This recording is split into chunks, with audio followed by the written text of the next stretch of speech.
welcome to another episode of, well, the AstroPub. Welcome to the AstroPub, your space bar at the end of the universe.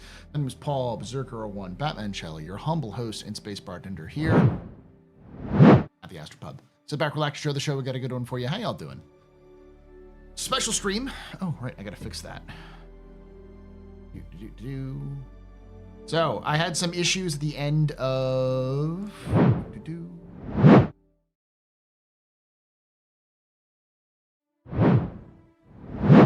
I had some issues at the end of the stream on Sunday, where my capture card wasn't working. So, good evening. Just waiting to for Civilizations 7 to finish downloading. I am not that trim beard though. Thank you. I every so often need to go and do it. Need to do it more frequently. I get into the whole like busy spiral. I don't have enough time to shave. I barely have enough time to take a shower and brush my teeth, sort of thing. Normally I don't stream on Wednesdays. I used to stream on Wednesdays, but I've kind of moved it over to Mondays. But yeah, I was feeling like hot dog shit all Sunday, and then the technical issues didn't help. And then Monday, I just was like, I'm just not gonna stream. So normally I stream on Mondays, so usually Thursdays, Fridays, Saturdays, Sundays, and Mondays. So in that row. So we're gonna be a little bit longer this week. I love Civ. I've played Civ since I was very, very, very young. It's my first PC game next to Warcraft 2. And, well, Civ 2 was my first game next to Warcraft 2. But I did not shell out the big bucks for the early access, because in my opinion, I'm not going to pay $100 for a couple of days early access. It was your first PC game? Nice. With all the news of Frontier Fighters being bad baddies, according to the CDF, I'm surprised all my FF missions, not surprised at all from my FF mission test. Essentially, these ships are the enemy's scum. They disguise them to be CFP ships. They're totally not.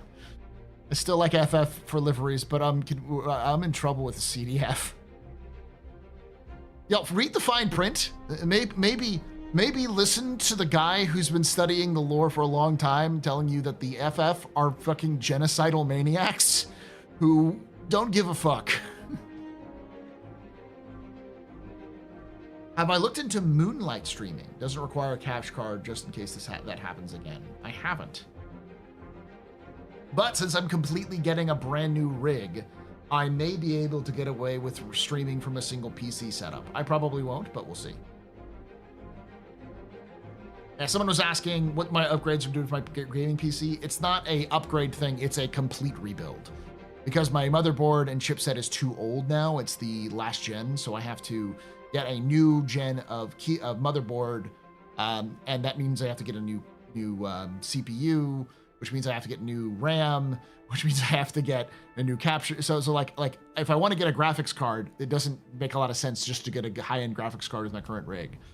So it's got to be a ground-up build, which means I'm gonna have to do it piecemeal because I just do not have.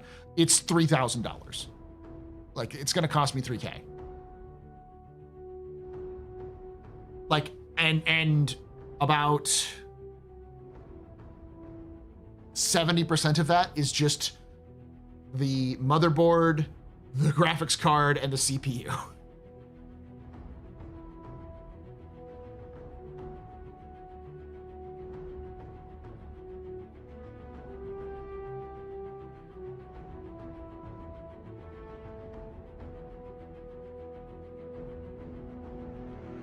I did listen to you. That's why I joined them.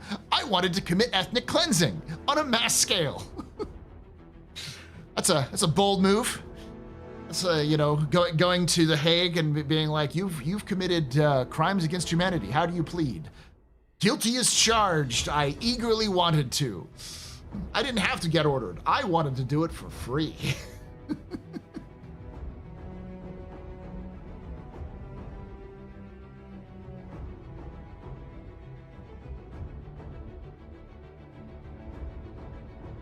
I'll do it again.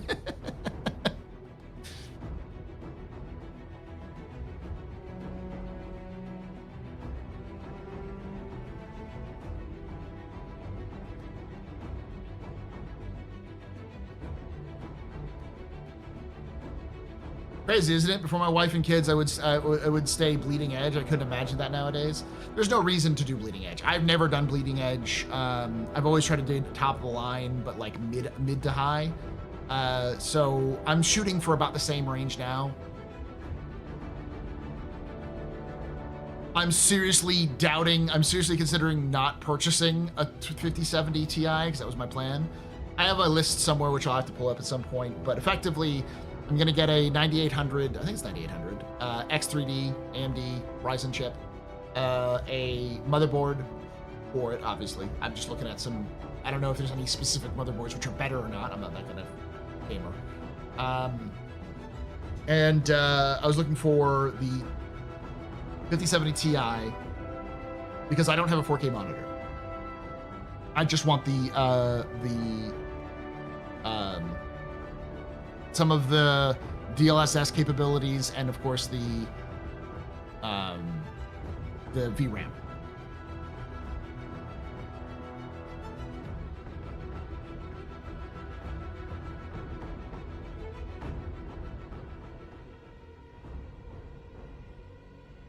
The sad thing is I don't know how many people will see the CDF report since it's in the journal and no one checks it. Well, that's why I wanted that image from those journals. I'm going to look through all those journals. I'm going to, because they said phase 2 is the end of the story, I'm going to just do the whole story. And I'm going to talk about the outcomes for each of the groups.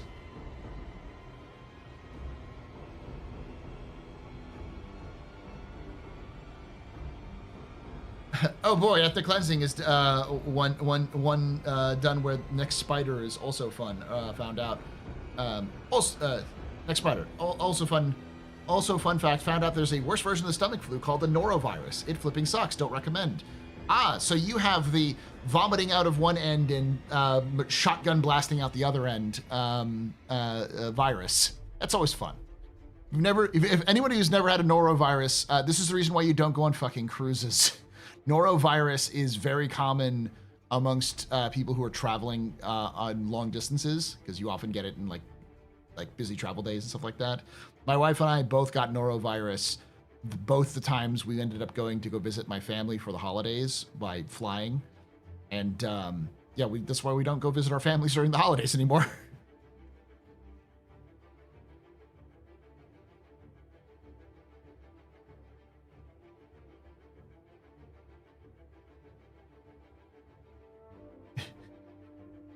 I'm loving the obvious manipulation from the Frontier Fighters 2.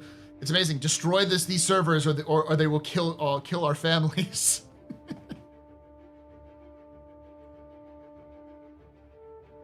CIG is not very fucking subtle.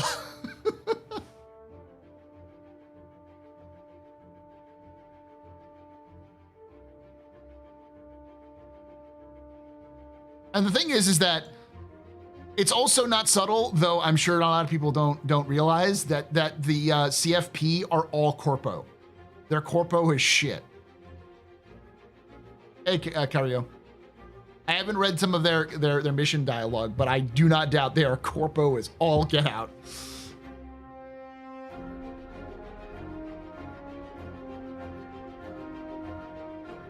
Mid-tier builds are the way for me as a husband and father in my early 40s. I'm lucky enough that I do this, and so I can use this sort of money to pay for it, which is one of the reasons why I've been doing more fundraising and stuff like that. So that's going to help. But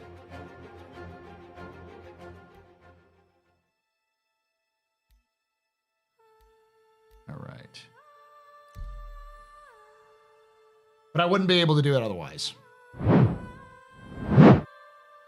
right.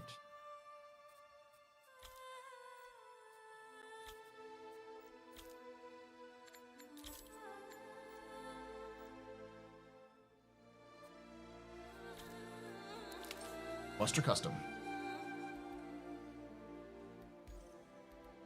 Stanton System. Area 18. Let's go. If CFP is led by an accountant, does that mean they have to fill out expense reports and admissions? Possibly. Holy fuck, 231? Yeah, it's going down pretty quick.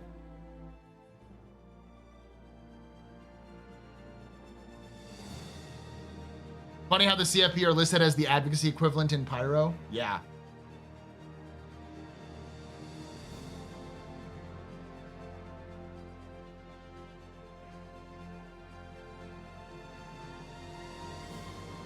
I figured if I purchased it in piecemeal. So if I bought the graphics card and then bought the GPU or the CPU and the motherboard, then the like separately over the course of a while, then I should be able to afford it.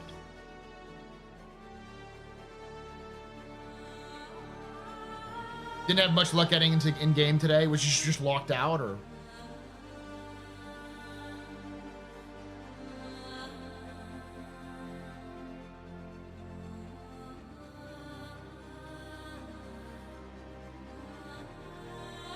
The server's been especially crap tonight. Good to hear.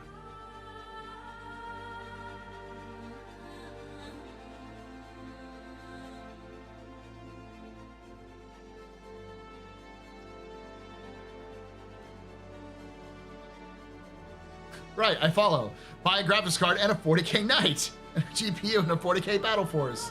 Piecemeal. Oh gosh, I've pretty much cut back on most of that. Luckily, I have a bunch of stuff which I got because I purchased boxes earlier. So like I've got a bunch of like orc,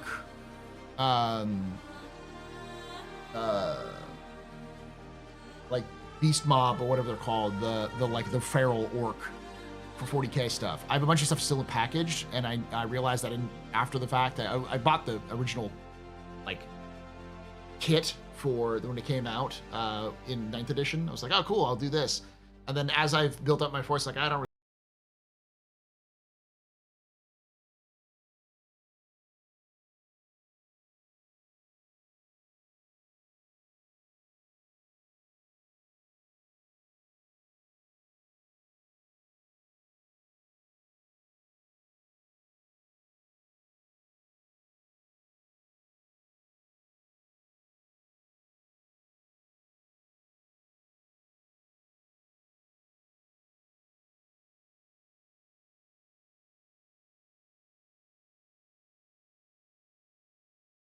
Crow on Batman Show, your humble host and space bartender here at the AstroPub.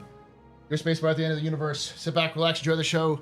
Hope you got a good one for it. Hope you enjoy it. A good one for you. Loken. Oh, what's his name?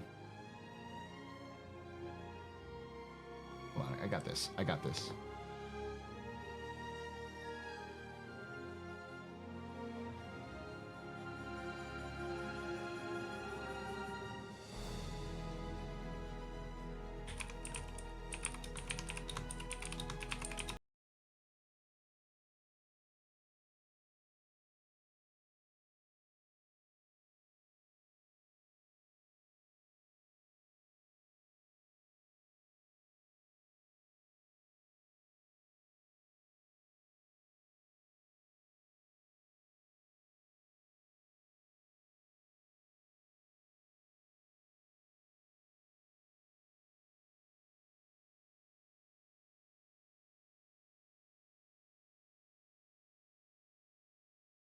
Oh, thank you so much for that raid there, Zerator and Loken. You're both very important powers, very impressive visitors. Welcome. My name is Paul, Berserker1 Batman Shelley, your humble host and space bartender here at the AstroPub, your space bar at the end of the universe. Sit back, relax, enjoy the show. We got a good one for you. How y'all doing?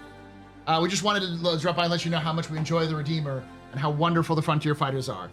I was going to say, Loken, did you? How does it feel to get Inquisitor equipment? I'm going to fight for these guys because they have the right idea. Well, that's actually heresy. What?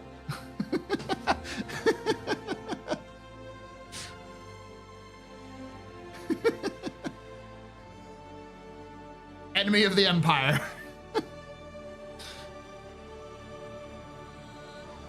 Hurston, you bastards! Should have sided with the headhunters. That's what I did.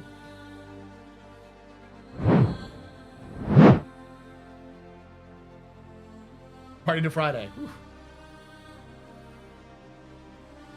Welcome, y'all. So we're doing 0 to Hero, which is where I have an account that has nothing but a starter pack, and I try to go as far as I can.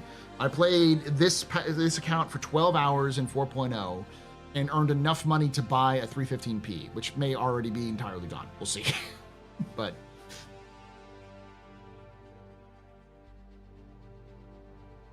yeah.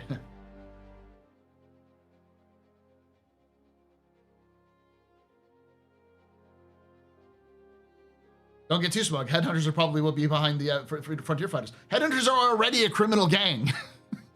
Like they're already have negative reputation.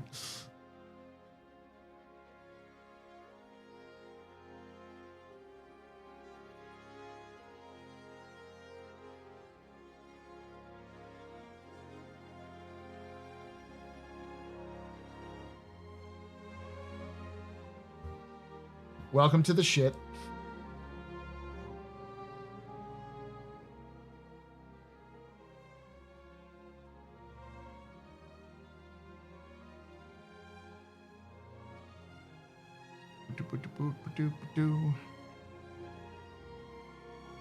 So let me read the full text. This is a bit of a spoiler, but all right. For immediate release. Attention. The Civilian Defense Force has designated the Frontier Fighters as an enemy of the Empire. Any CDF member caught working with or providing support with a group will have their membership and any outstanding contract canceled. This applies to all members' actions and behaviors, whether they're UE jurisdiction or not. The CDF decided to take this drastic step forward following an advocacy bulletin designating the group as a gang and a danger to the UEE. The advocacy verified the information collected by the Citizens for Prosperity and Pyro before partnering with local Stanton law enforcement agencies to provide members of the Frontier Fighters posed as a gang known as the Slicers to attack Stanton. Under the guise of this gang, the Frontier Fighters attacked and raided cargo ships, masqueraded as members of the Dusters gang to avoid detection, deployed Idris and fleet of support ships to terrorize the system, and more. Then the Frontier Fighters used the chaos they caused as the Slicers to promote and justify their political agenda, namely that the people of Stanton should join their ranks and or provide them material support with their stated goal to invade Pyro or to eliminate gangs there, all in aim of keeping Stanton safe and secure. Even though the most expansive and damaging attack on the system in both lives and property were perpetrated by themselves. Prior to these revelations, the Frontier Fighters were using Stanton as a resupply base and a safe harbor for their forces. The new advocacy designation removes their ability to work and recruit openly in the system. This has hampered their operations, driven to the majority of their forces into Pyro. If you come across any identify themselves either as a member of the Frontier Fighters or Slicers, please notify the advocacy in Stanton or the Citizens of Prosperity. If in Pyro.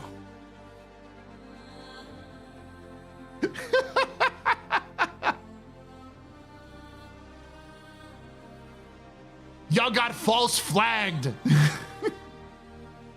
They 9/11'd you. They JFK'd you. They moon landed you. You got bamboozled, hoodwinked.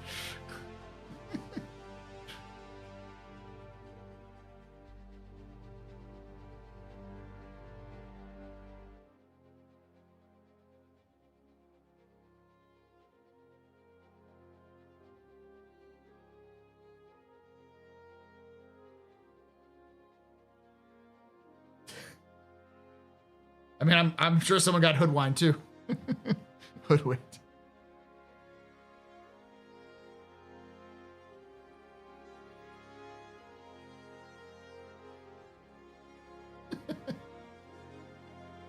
Oh, okay. Let's see how bad this is going. Man, this takes forever to load in.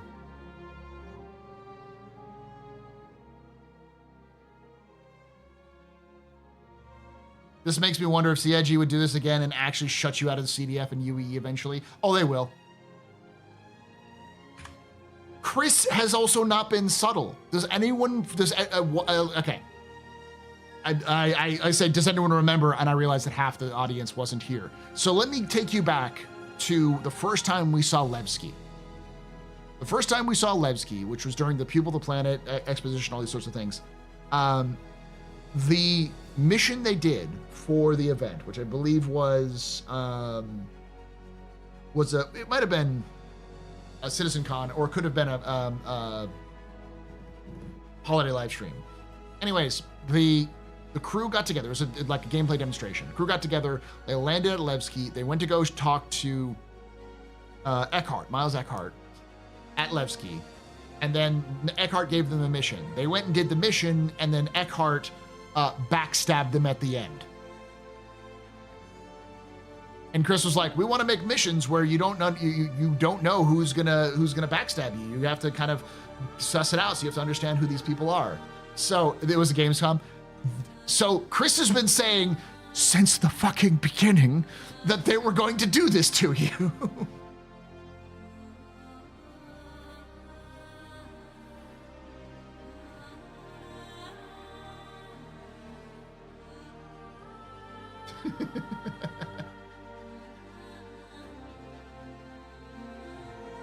I actually don't know if they were the Slicers. It sort of makes sense if they're the Slicers, but I also wouldn't put it past this whole thing to be, as people are saying, Hurston Dynamics owns the fucking UEE, and so the Frontier Fighters were fucking with their pet little project in Pyro, and decided to get the advocacy to declare them persona non grata, to declare them Wolf's Head.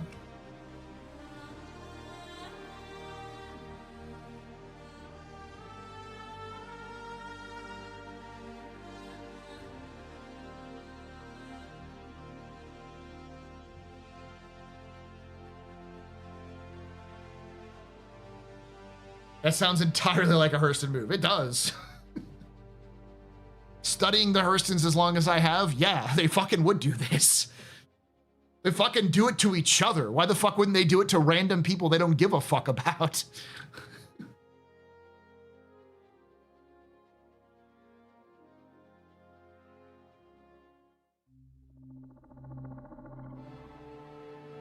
Well, the thing is that the question is, did they actually attack Stanton?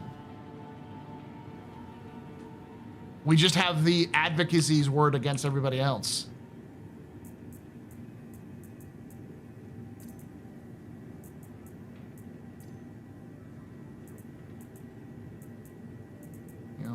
Why do I still have this thing? I threw you away. Oh, because it gave me back all of the stuff that I threw away.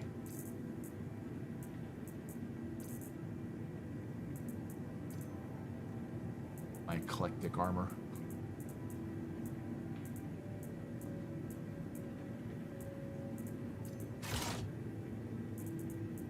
Oh, right.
Just remember, eventually those loose morals are going to cost you reputation. It's not always the people who pay you the most. Sometimes it's the people who can get you what you need the most.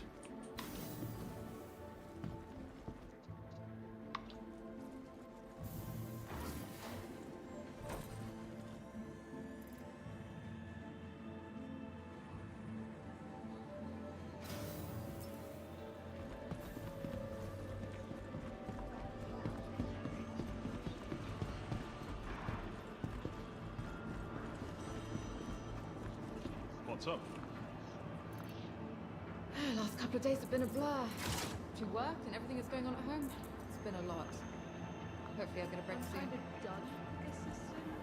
Say so. It's impossible to keep track anymore. Just want to bounce. It's much simpler.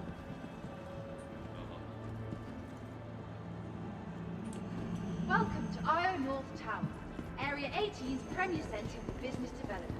It was fire rats all along. Sorry. Whenever I hear all along, that's how the other thing pops in my head. Also, it could be meddling and for Frontier Fighters pose as splicers. Doesn't have to be either or. That's true. Oh, it's in game. Ash, this is the if you finish the wave 2, you finish phase 2 of the fight for Pyro. It gives you the outcome for every faction. And the faction update for Frontier Fighters is declaring Frontier Fighters enemy of the Empire. Read your journal. I don't think I have a journal for any of that.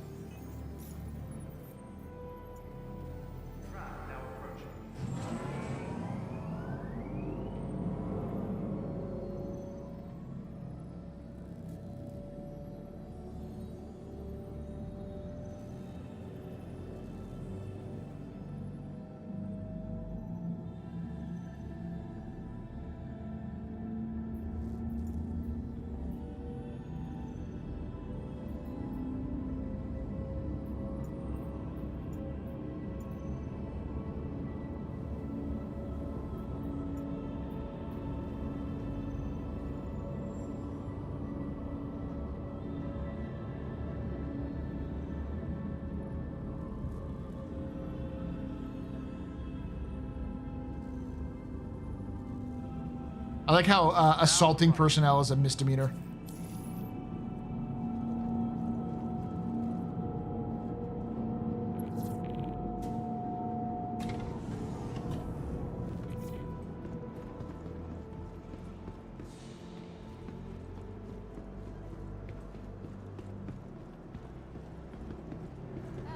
Taking a trip.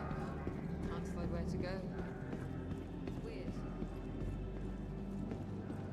Performance is pretty good. This must be a new server. That's why I was the big long wait.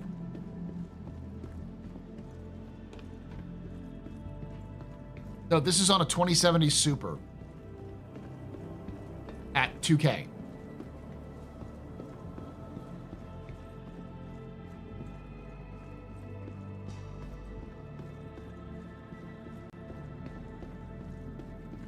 Thank you for visiting Arcorp, Stanton's capital of commerce. Whatever your transaction. Does CIG provide these extra accounts for testing 0 to hero? No, I have to pay for it myself.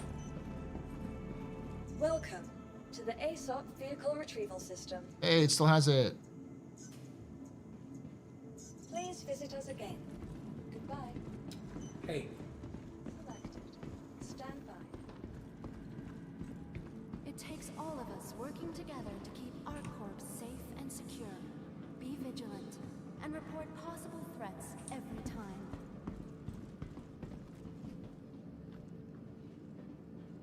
how's it going?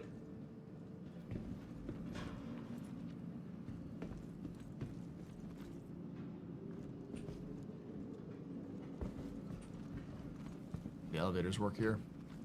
Obey all security and customs personnel at all times. Their job is I've been to stuck in bed, elevators last couple of weeks.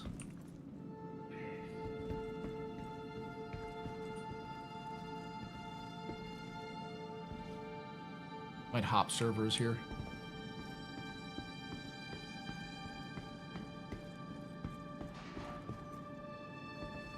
Your personal belongings are your personal responsibility.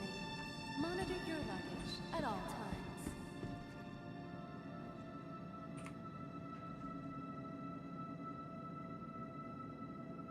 Everything good?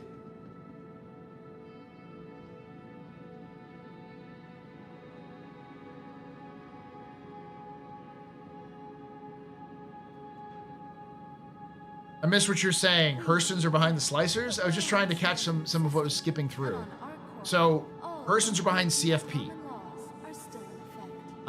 The founder of CFP is a former Hurston Dynamics accountant.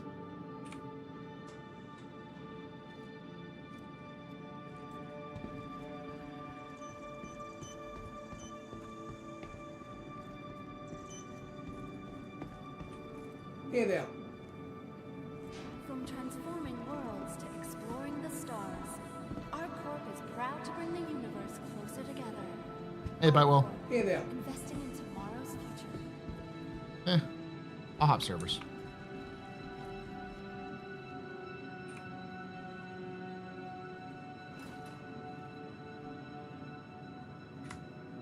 Hey, Newtly.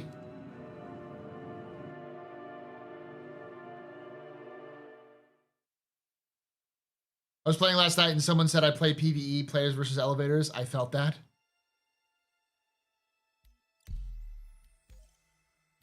All right, so the secret to this is gonna sound weird. Go back, quit the game, log out entirely.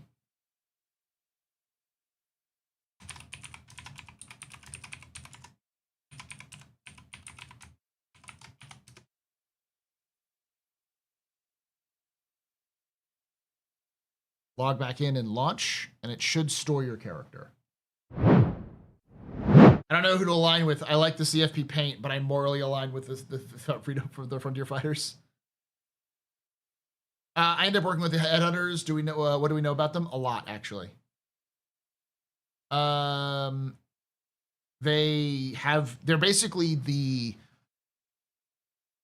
second oldest gang that has run Pyro. The Fire Rats are older, but they have never run Pyro.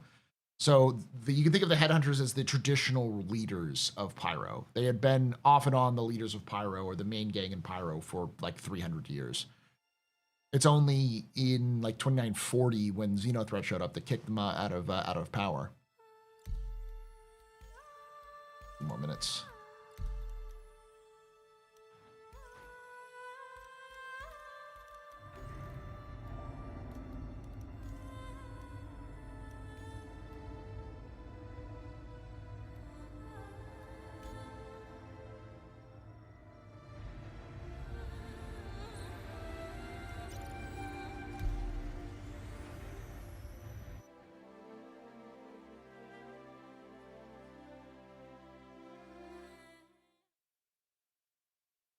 So I've been wondering, I've seen the ad of Star Citizen where every faction shows their point of view, where the Headhunters are painted as violence-loving people.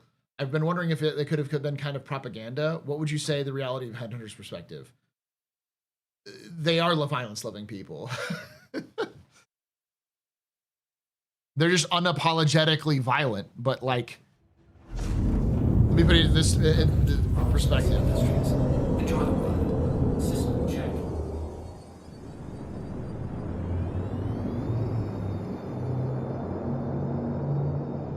That's why. Hold on. I'm gonna have to quit out anyways.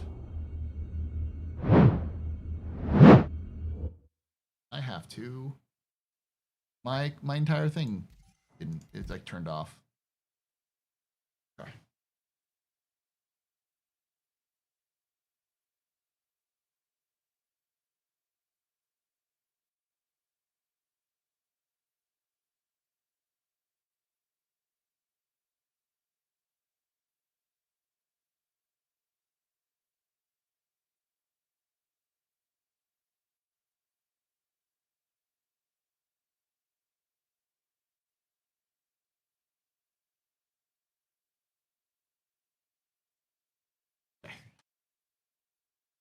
So no, my sticks were not functioning because I have to like kind of cycle them every so often.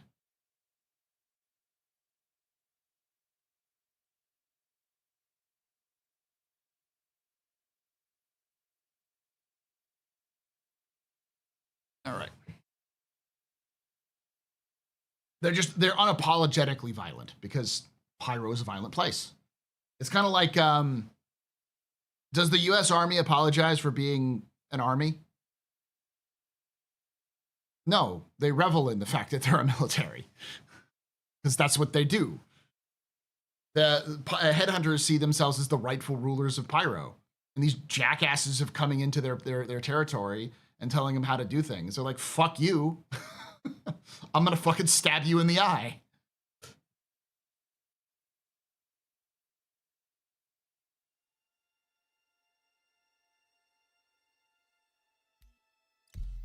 There we go.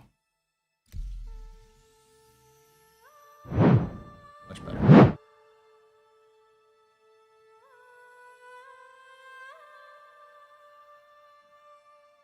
You look so different with the new place lights. Hopefully it's a good thing. So CFB are actually trying to good in Pyro, or is it more like gentrification good? Their idea of doing good is taking all the non-aligned people of Pyro, putting them together, and then making it so the system is safe so that you could build the whammers. They want the system to be safe for corporate expansion. Not even like, that's not even like a, you know, dog whistle like suggestion. No, they say the only way that Pyro is going to be safe is if there's corporate and government investment.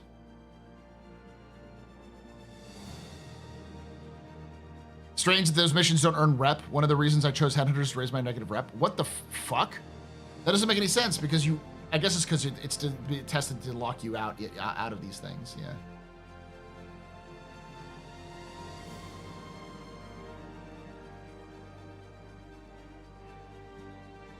I find it a little strange that a system where constant violence is lived out would keep up for 300 years. Would seem like they would die out before the next generation.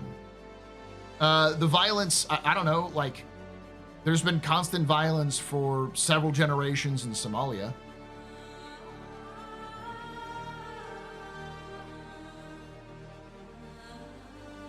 If there's no moderating factor for violence, violence will happen for generations.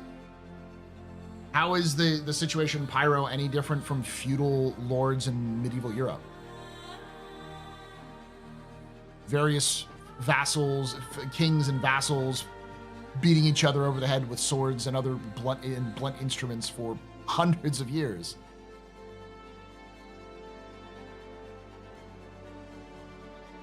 Before Fight for Pyro, CFP afterwards would shoot at me when I had good rep with them. Rep system needs work. Yeah, the rep system just doesn't work right now. Yeah, Afghanistan's a good example too. So gentrification, yeah. My guess is CIG's rep system isn't in a good place. They were super quiet about it. They said, oh yeah, we're gonna do this reputation hostility thing. And then they said it's in the game, but they've been fucking like mum about it the entire time. And there was different explanations for it, but it was never fully explained. Now that I know that you don't gain any reputation with the factions through this event, my thought is, oh, so the system just doesn't work. CIG built the system, they tested it and realized it didn't work, and then just shut the fuck up about it for like half a year trying to fix it, and they still haven't fixed it.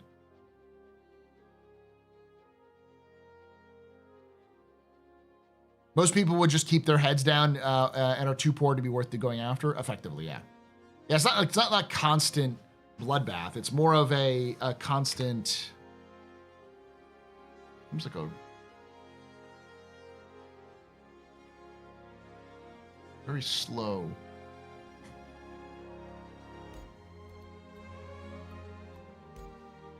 This seems like a weird thing. Yeah, I may not be able to play at all. We may just talking. We talking.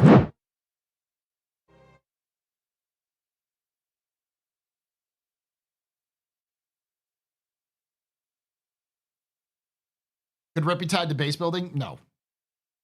It just CIG didn't fucking think about doing it because it wasn't their priority. Stuck at 1 in queue? Yes.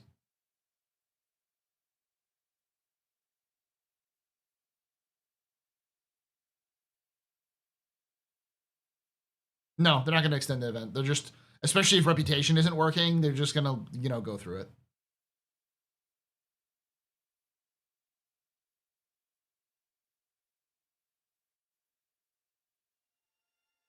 The level it's portrayed. There we go. 6. Then stuck at 1.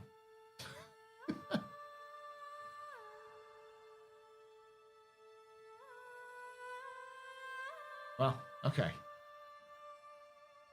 I'll be right back, chat. As a historian, do you think it's fair to say the morality of history is usually portrayed from the standpoint of the victors as opposed to our modern lens? Oh, yeah, to a degree.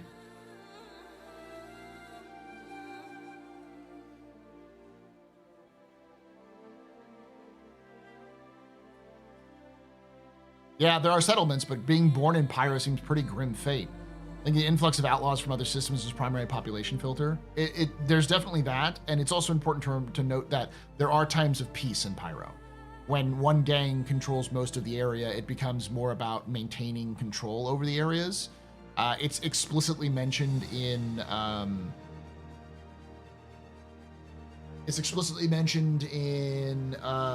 like the lore behind the Rough and Ready, that Headhunters was slowly losing territory, like a base here, an outpost there, a station here. It wasn't like one big group coming in and invading. It was like a slow burn conflict over the course of decades. And Rook was tired of it because he saw the writing on the wall and was like, we need to do something about it. And Headhunters just said, nah, fuck off, and didn't take him seriously. So he left to form his own gang as a result.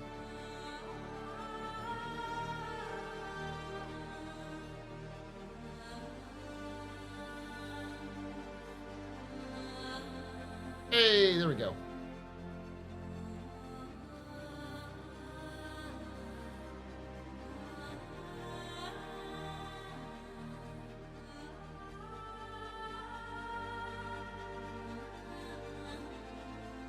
How's our in-trip in our ship going? It's going okay. But do Headhunters control a single stay station? We don't know, because what we currently have, like, right now, the fucking Rough and Ready control fucking Ruin, and they're not supposed to. The lore still says it's supposed to be Xenothreat. It's just CIG hasn't actually built out the system finally yet. Now, phase 2 is the final phase.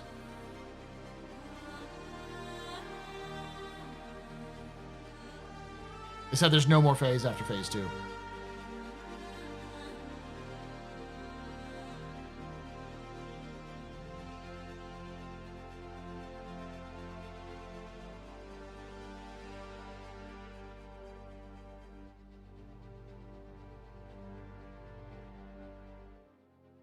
But if you're asking about the level it's portrayed, the reason why it's portrayed like that is because CIG wants to make a video game that people enjoy.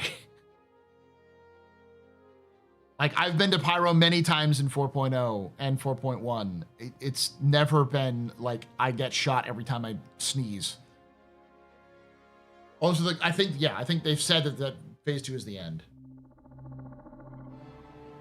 Oh yeah, there's some very juicy journal entries for that, for sure.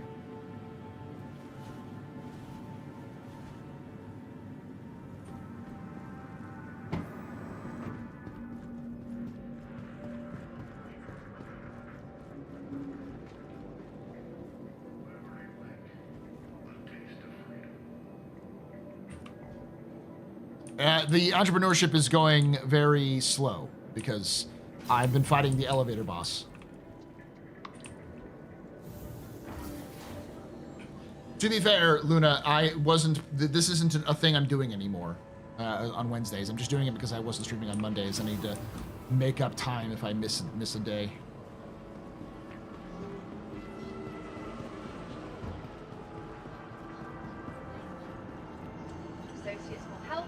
It's hard to justify playing Star Citizen in its current state, though.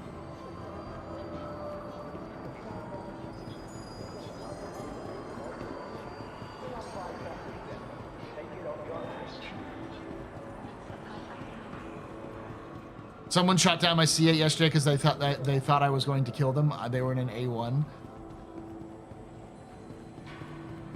And maybe I'm just blessed. Maybe people are just like staying away from me because I've never experienced all of this murder hobo shit that people apparently have been experiencing.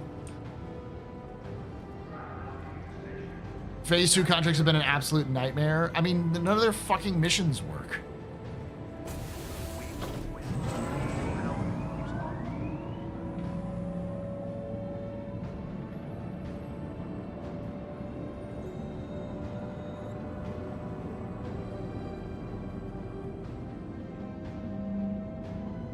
Yeah, none of their servers fucking work. I've been streaming for almost an hour, and this is the and I'm hoping that maybe I can get out of the fucking hangar.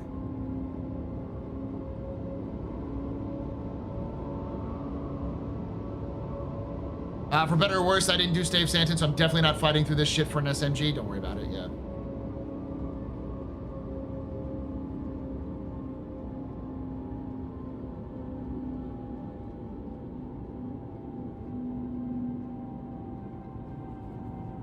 Now arriving.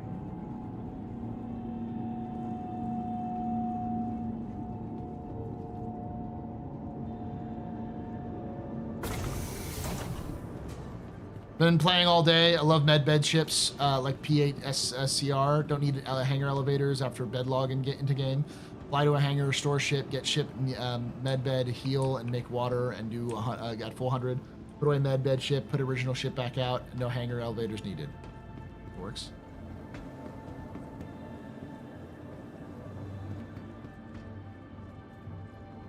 Please be aware that while I'm glad that Civ 7 is coming out, but I'm still going to be playing Star Citizen, unfortunately. are still in effect. I've had zero problems. And this continues to be one of the problems of Star Citizen. Perfect. Where like people have the problems where like they can't even get into their hangars, they can't launch the game, no missions spawn, and then other people are like, I've had no problems whatsoever. I don't know how you all get in this, so.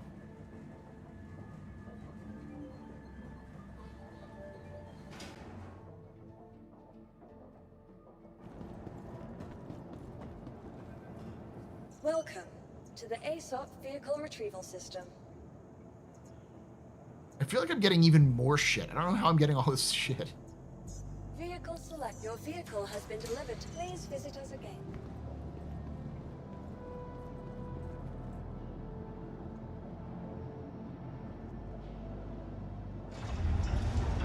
No, I'm not saying I haven't. I've been not even been able to get into my fucking hangar.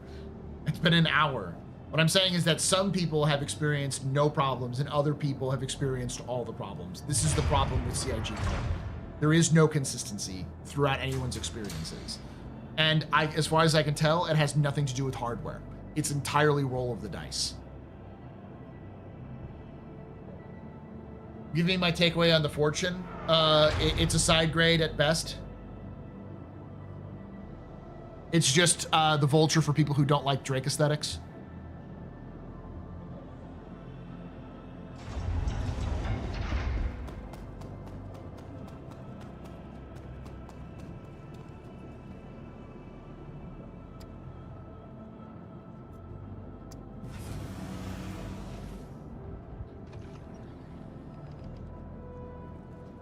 Now, I will say, once you get out of the hangar and get to like a space station, it becomes so much easier. And I know some people will say, cool, then let us spawn at space stations. That's just going to cause the space stations to fuck up. Origin jump works at your service. Core system operational.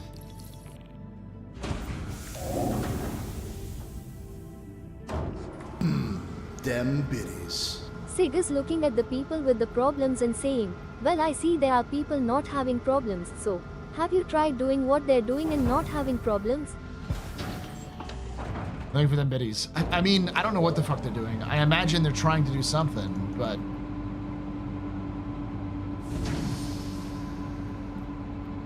I like Benoit, but I have a strange feeling that what we're going to see from Benoit is what we see around this time every year from CIG. Is one of the major head honchos goes on and goes, hey, everything is fine. We've had some problems, but we're improving, and we're gonna do X, Y, or Z, and we're gonna fix all of the problems this year.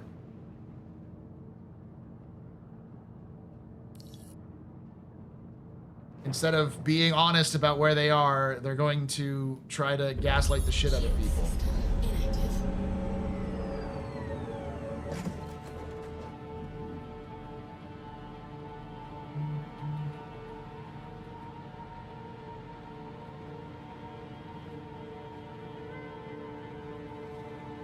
because they desperately want people to not be mad at them.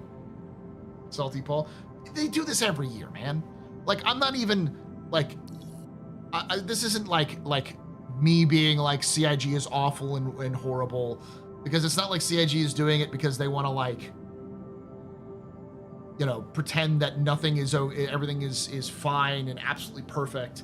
What they're trying to do is earnestly explain to people what their plans are, and those plans always fucking change because they always encounter issues. It's the same playbook they always pull, and it's fucking annoying because it's like, I know they're going to do that again.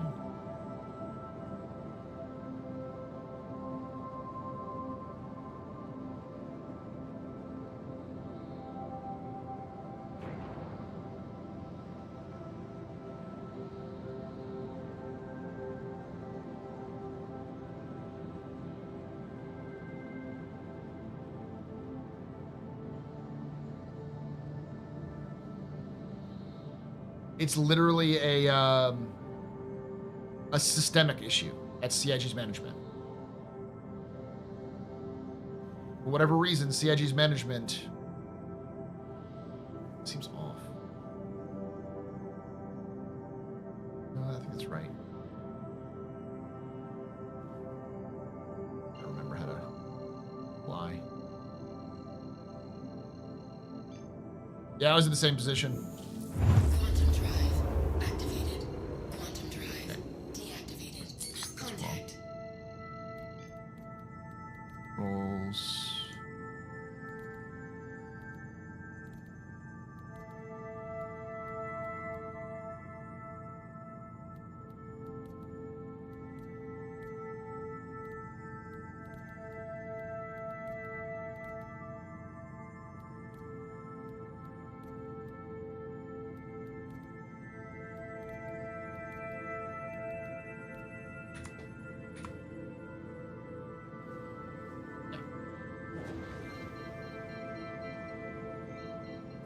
Shield system active.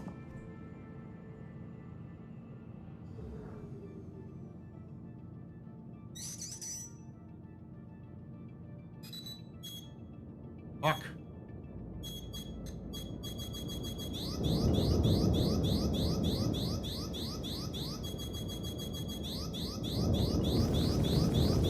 Check fire.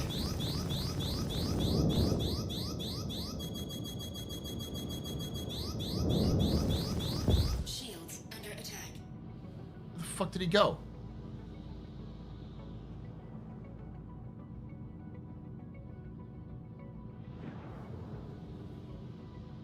That's just fired a fucking shot at me randomly.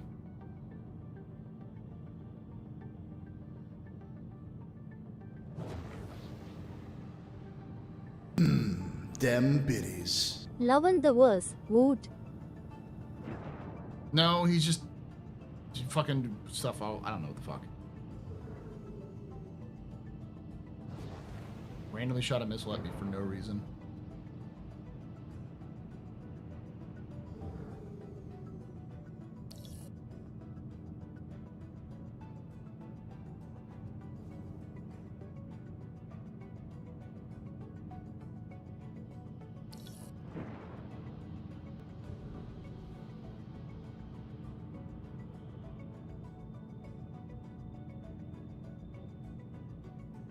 What are your general thoughts on Origin ships? The 600i and the 315 are some of the best ships for in their class. Everyone sleeps on the 315, but this thing is fucking amazing. And the 600 is a sleeper combat ship. Once it gets its full overhaul, it'll be better than the Connie.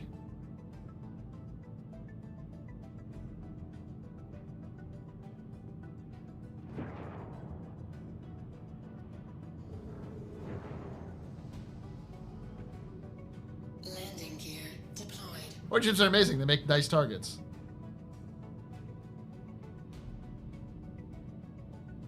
I agree, damage control. I like Benoit though. Last time he was an SEO, he's pretty good detail into everything. I'm hoping Benoit changes that. And if anybody at CIG management is watching, please don't fucking do damage control. Just be honest with us. I'm fucking tired of it. The same thing happened when Aaron came on and said something to the effect about like, hey, we're gonna do staggered development, and is this going to improve development time? It's like, yeah, eventually it will, but it's gonna slow down things at first when people get used to it. The reason why they did staggered development wasn't to increase dev time. It was so that they didn't burn out their fucking devs. Because that was what was happening. But CIG was afraid, because CIG is filled with cowards, that if they explained that this is to not burn out our devs, that people would get mad and say you're not doing enough work. And so they'd attack the devs because because it's like, fucking fuck. Can you elaborate the 315p? Okay, let me show you. First off, let me see if I can actually repair here. $1,000 down the drain. 1,000 credits, I should say.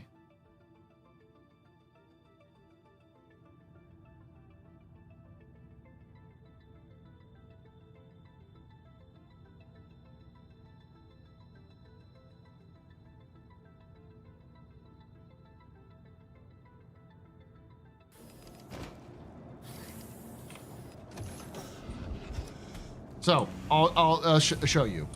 So 315p, right? It has two size 2 or size 3s. I can't remember. I think these are size 2s. Has some missiles. Has a tractor beam in the front. This tractor beam can be used. It's harder to use it to actually like load anything into your own ship, but it is able to load in things for other ships if you need to, or pull stuff around if you need to. So it's got some benefits. It also has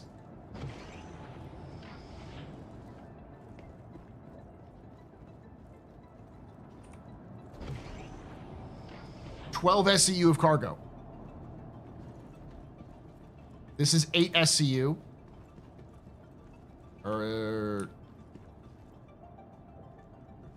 Yeah, total of 12. This can hold a total of 12 SCU of cargo.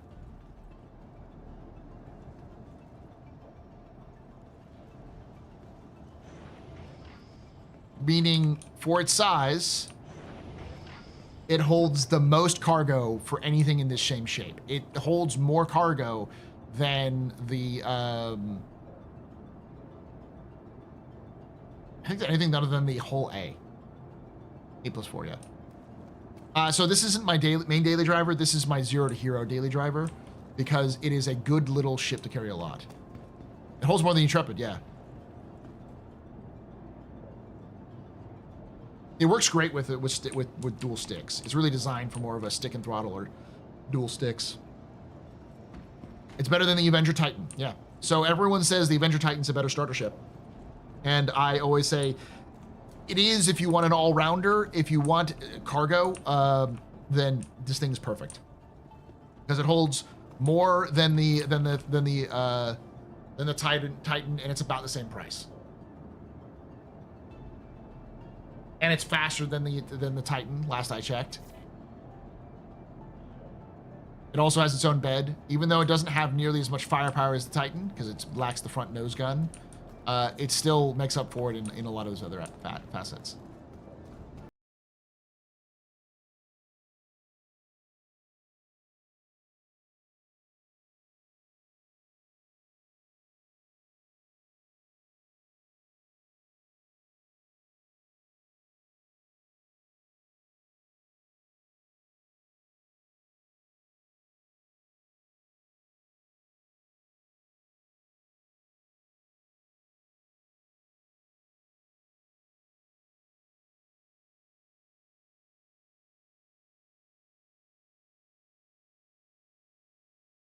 Circle 1 Batman Shell, your humble host and space bartender.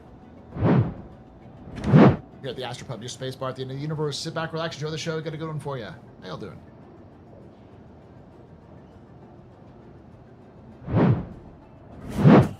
Newt!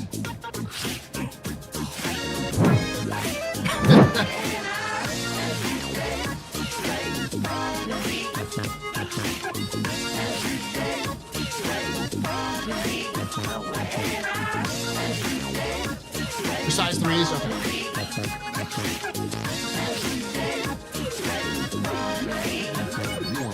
Nutali just gifted 5 subs.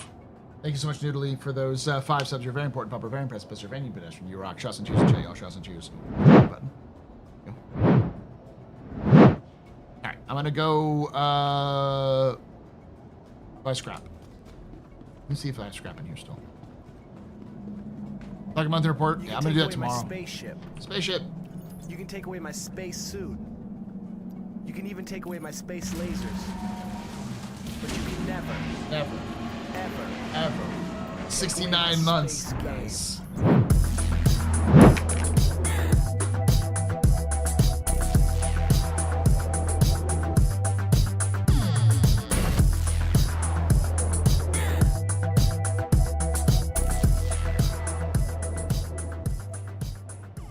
Laichundi just resubscribed for 69 months. Condi, thank you so much for that 69 months of support. You're very important, Papa. Very impressive. You're very pedestrian. This is your father's from drinking night. Shots and cheers and shout, y'all. Shots and cheers. I'm gonna have to start putting in like execute order 66 for 66 months and some sort of nice for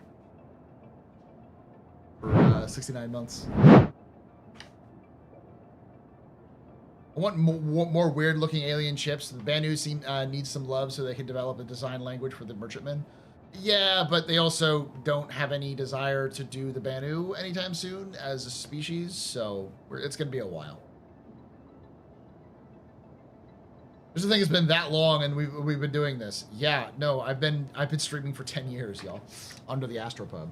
It's been a while. I don't have anything here. Barcelona! Barcelona!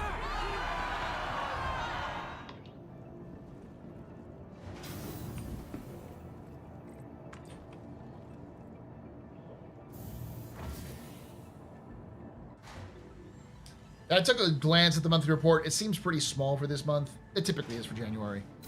That happens when like half the month is completely okay, buddy? You look like you just found out where you were. Man's coming down on some serious maze.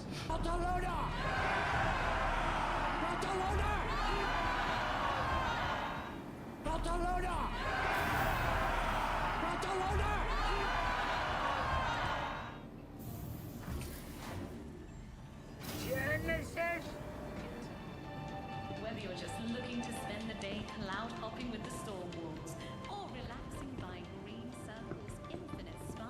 I'm gonna burn it to the ground, chat. I'm gonna burn the entirety of Orison to the ground just because of that commercial.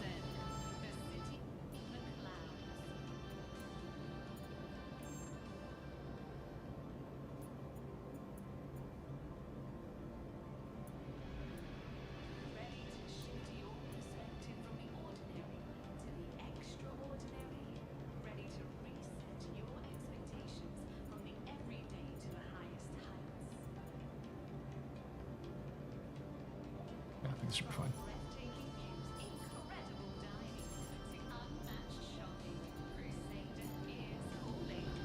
Stay at the luxurious accommodations. Tour Empire class shipyard. Doors and corners, kid. It's where they get you. Always where they get you. Reaches out.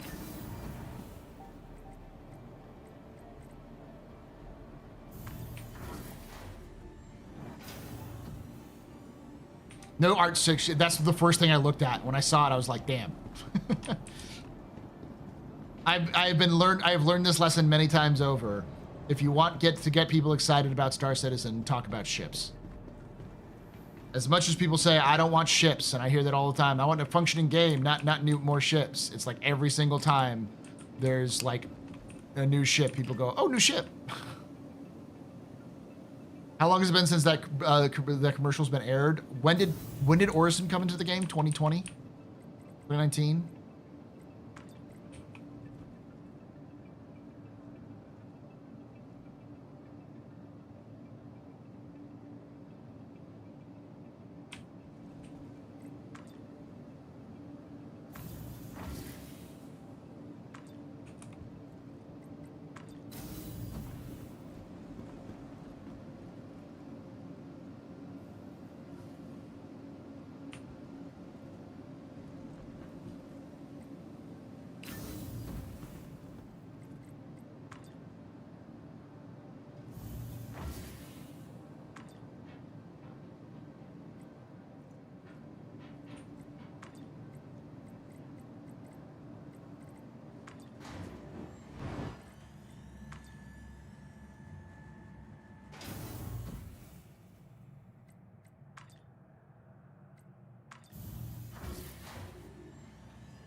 want more variety of ships that are not target for advertisements, like Star Wars type old junk that's been flown around Pyro for ages. That's going to be a while.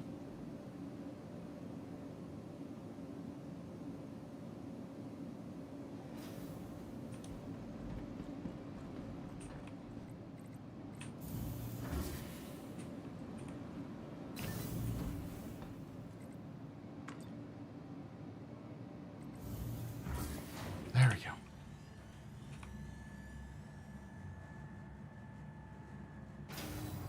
Jalopy. Corsair, another good example. Did it eat my ship? It ate my ship. Vehicle retrieval system. What stored it? Vehicles, your vehicle. Please visit. That's good.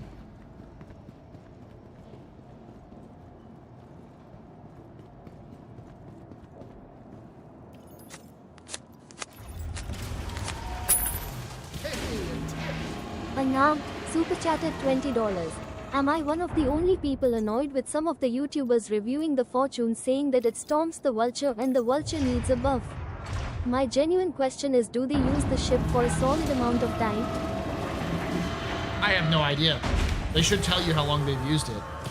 If I don't do salvage, so I couldn't tell you. I would trust the people who actually do salvage to do the reviews.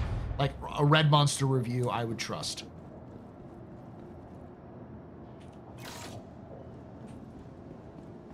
In my experience, just looking at the stats, it looks like it's the Vulture for people. It's the Vulture for people who don't like Drake.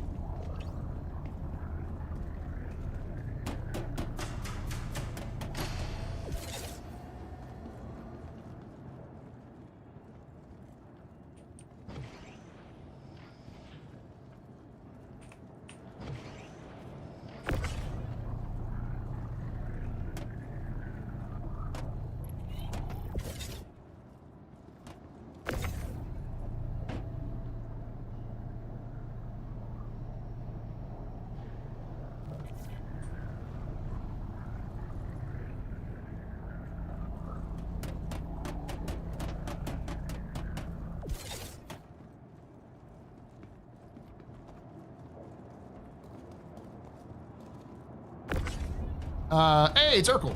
My favorite ships used the 350R until they changed it. I still go to visit Cousin Crow's and Orson to stare at the old model they have in the bay longingly. Literally the what was the meme? The Wolverine meme. See, people sleep on it. The 315p. People, ladies, Mr. Wait, hold up. This is really good storage. Yes, it is, because people just genuinely sleep on the damn thing.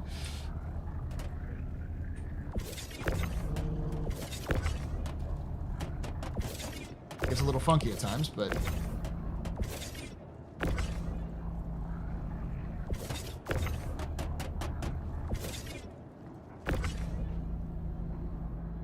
Yeah, this is one of the tractor beam. The tractor beam doesn't work to actually load anything. It's an awful placement for the tractor beam. But I've always seen this as more of a ship that you can use as a ship for commerce, like I'm doing right now, and then also using it as a means to help other ships. You can use it as like a little assistant loading ship. It's basically an improved Argo MPUV.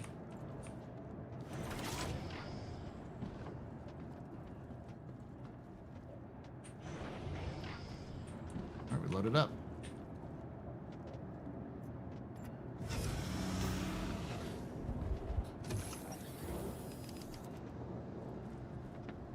It's not a bad ship to low fly while you play Mighty Wings too. Yeah.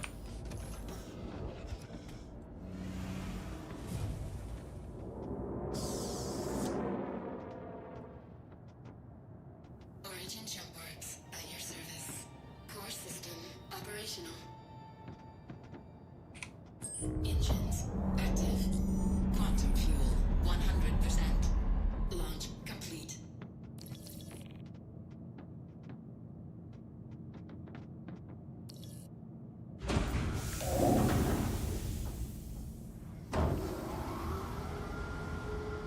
Landing gear raised.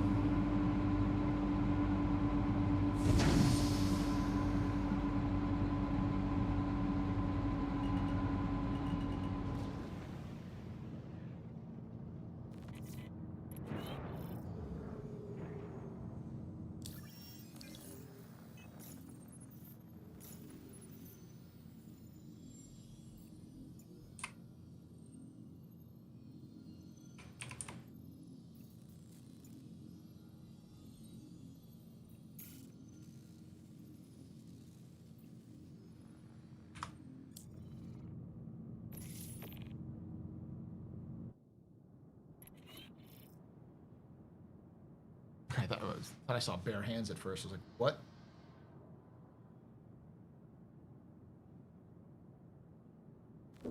Shield system inactive.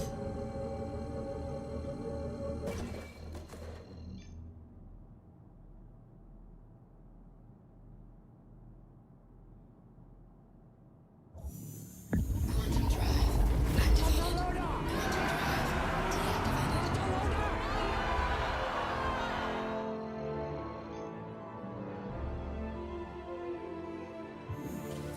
Quantum drive activated.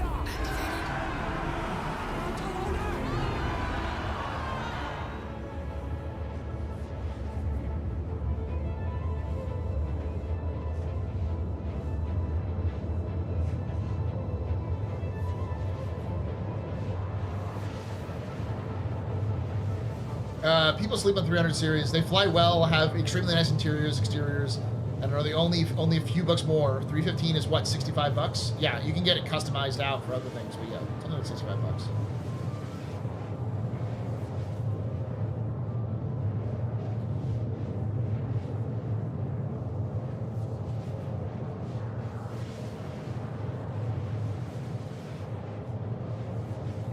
Hauling contracts either need the pay nerfed, or other missions need a boost. There's no point doing anything else when you can make $250,000 an hour hauling from New Babbage to PT. It takes 4 hours to make the same in any other loop. That's just it's CIG and it's an oversight from CIG, because they didn't realize that people were going to start chaining and stacking those together, because they're like, oh, there's super low payouts, and they're so like people will take one because that was the intention, not realizing that people could take a larger ship, take 6 of them at once, and then you drop them all off at once. They either need to pay absolutely nothing in terms of reputation, so people continue to get less reputation for them, or they need to significantly buff the higher missions that take longer.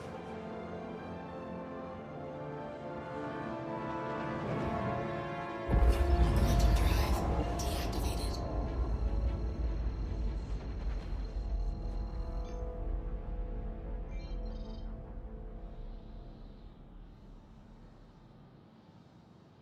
There it is.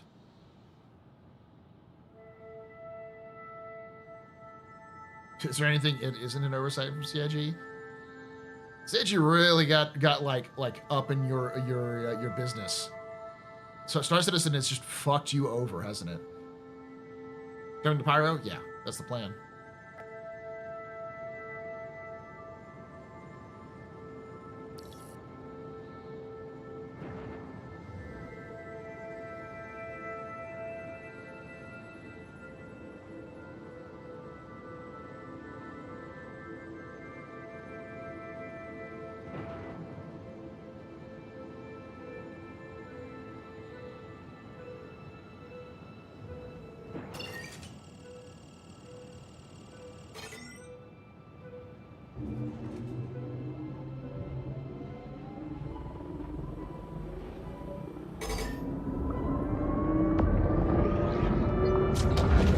Just going in, okay.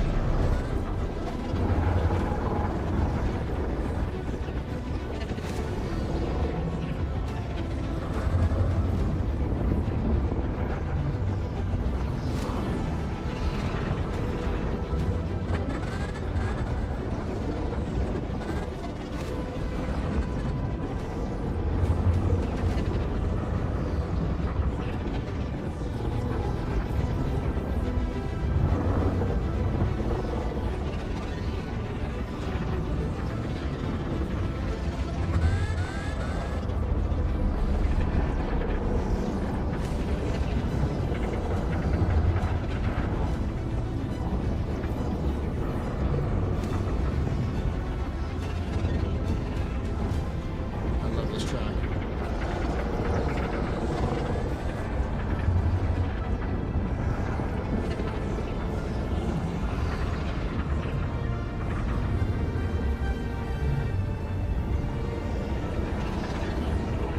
Feels like this is getting smaller.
Wow. Yeah, CIG updated the Pyro quantum drives to be a lot more intense.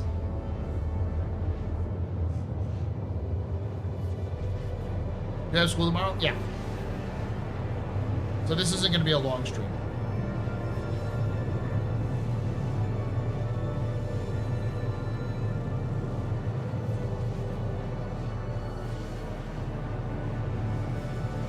Good to see the project manager roleplay community exist outside of Spectrum.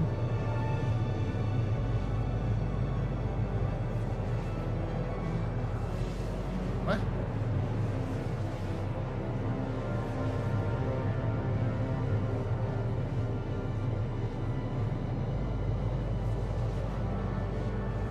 Will Nyx be red or green or something? It'll be blue.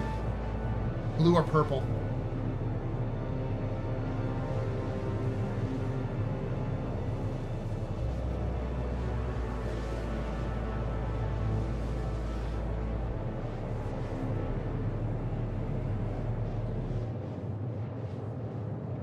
Question, so hauling right now is the best way to make money. There's a specific route that you can make like 300,000 UEC in one run, and it takes you less than 20 minutes to do.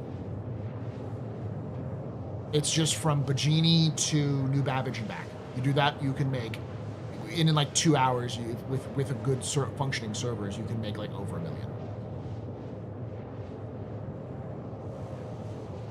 All right, I'm gonna get something to drink real quickly, and I'll be right back.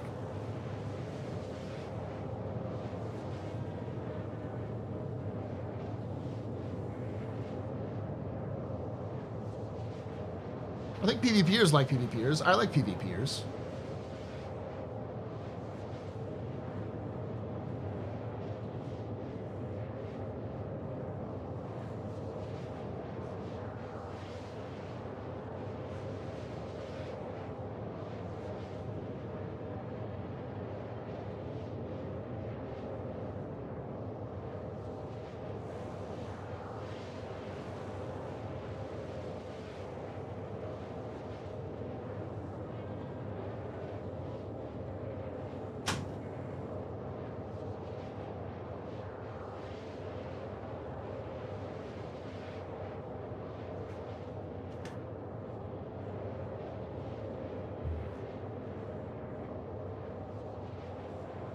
A lot of people think they're playing Rust, not Star Citizen. I'd argue that Star Citizen can be fun and engaging in PvP environment, and there are ways to both have PvP and PvE alongside each other. The issue is, and this is from my experience following games like Star Citizen for a while, is that it's a lot easier to produce an environment that's inducive, that kind of creates PvP, than it is to create competent, functional, enjoyable artificial intelligence to create the same sort of experience. NPC AI needs to be working much better than it is in order to function. So if you want to engage people with your game, which also includes PvP, it's a lot easier to lean into the PvP elements than it is to do anything else, which is why CIG has leaned into it, because they don't have functional PvP or PvE kind of environments yet.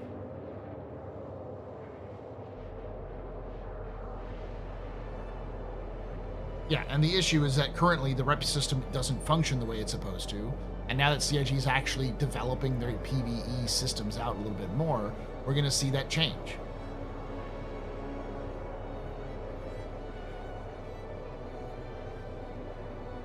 My ultimate goal is to be a material for the big PvP org, and since I provide all the mats, I get dibs on the first ship. Basically, I'm coming out, if I'm going to come out to fight because someone is going to die. Yeah.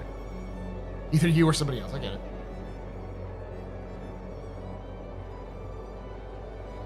Payout on the missions in Pyro is so much higher to incentivize people, reasonable civilized people to go play the Filthy Marauders. Yeah, that's the idea. They want players who want to min-max everything to go to Pyro. That's always going to be the case. Even if CIG has perfectly functional systems, they want risk versus reward. They want a high reward.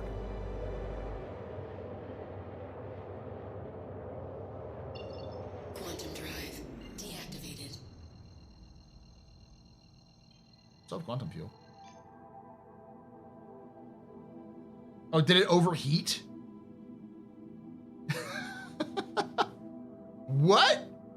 That's the first time I've seen it overheat.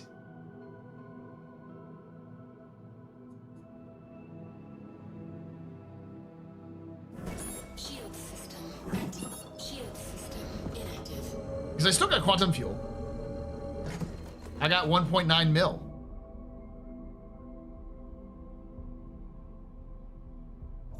Quantum drive activated. Usually it pulls you out instantly when you hit a server boundary and doesn't make you cool down.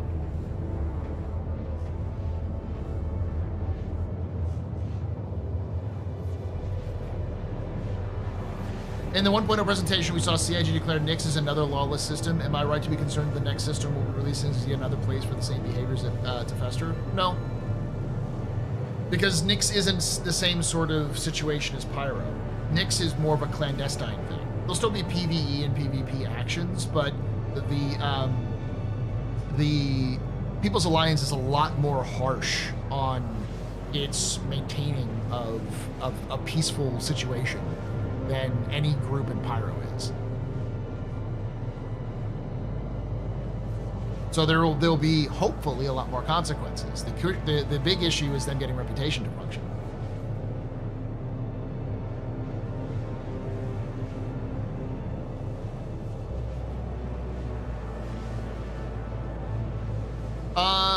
I assume that the People's Alliance will probably have some sort of prison, but we'll have to see. I don't think that the pals or the people who would actually have a prison, because that's not really their vibe. They'd probably just shoot you.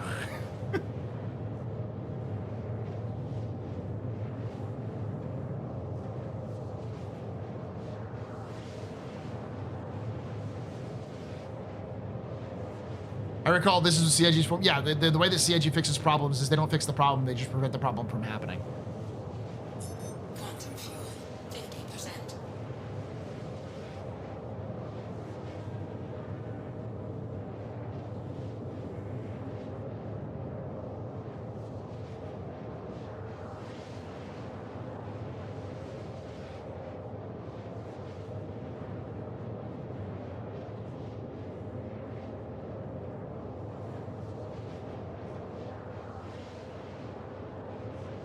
Can you take the standard Aurora from Stanton to Pyro? Yeah, you can.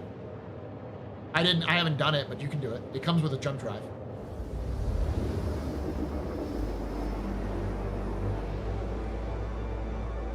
I don't think you're gonna go to the UEE store and buy stuff with good rep. I think it's you're more likely going to have to do specific missions for specific organizations.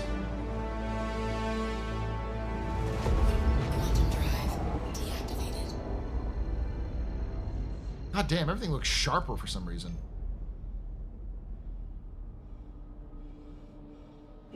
Shield system active.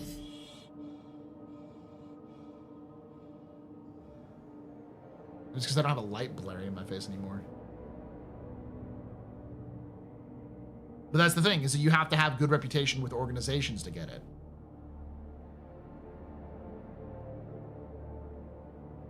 It's not going to be, I am good bounty hunter. Please give me gun. It's going to be like, you've trusted me, Castak Arms. I've done a bunch of missions for you. Please, can I get your experimental weapons? Yes, certainly, my loyal employee or contractor who's done good things for me. Here is your option to purchase some of our experimental weaponry.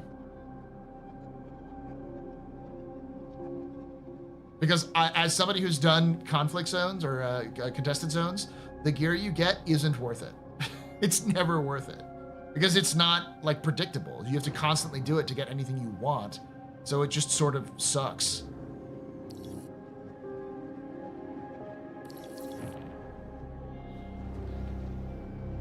Like, it's the worst of all worlds.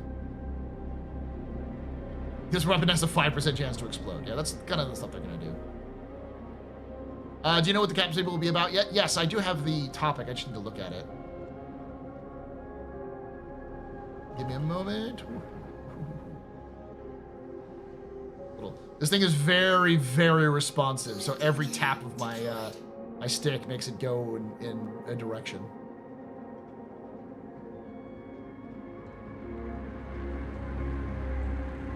Listen, the weapons that Castek Arms makes are infested by demons from the warp. You just have to feed it a child every 5 minutes or so, or every 5 days or so, and it will give you a bonus to murderating your enemies.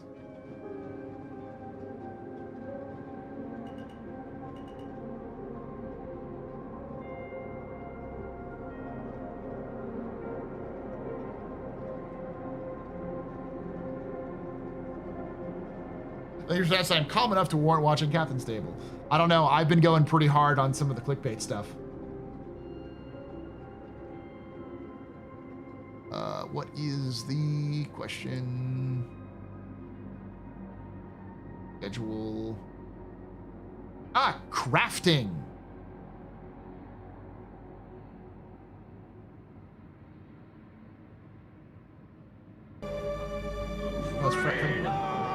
That's We're talking about crafting with Zark and Radar Ranger. We're going to be talking about this very topic, actually.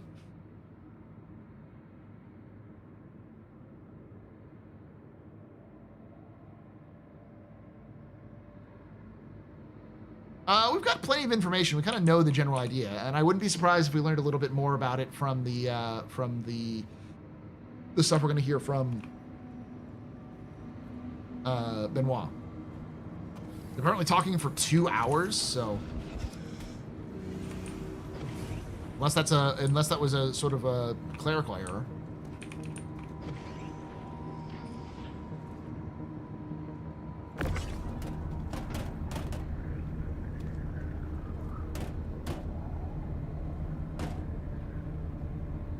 As for when this is going to happen, you're not going to get it for a while, I don't think. I think it's going to be this year, but we'll see when this year. Like, not soon enough that you're going to be sated for whatever when it's actually going to happen. But the idea is to talk a little bit about its impact, what it's planning, what it's going to do, that sort of thing.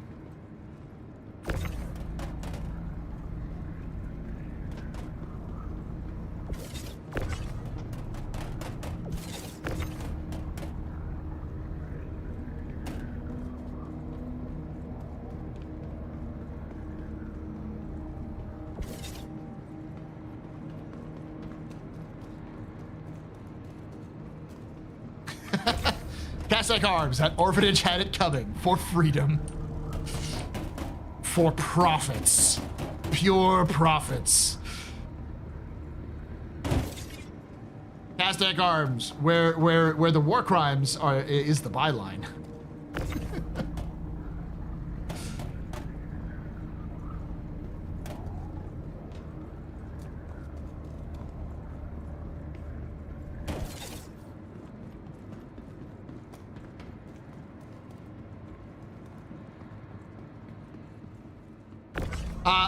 I fundamentally believe that the current system for contested zones is flawed, because CIG's current system for loot is flawed. What CIG needs to do is give them the guffle. Getting gear or valuables that you can sell is fine. It's kind of like Sea of Thieves style.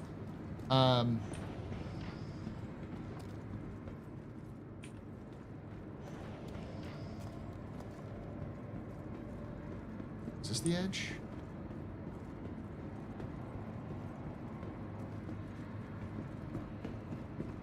It's here, right?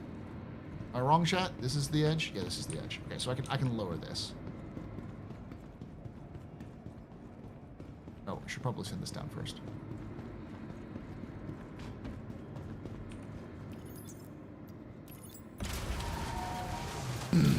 Them biddies.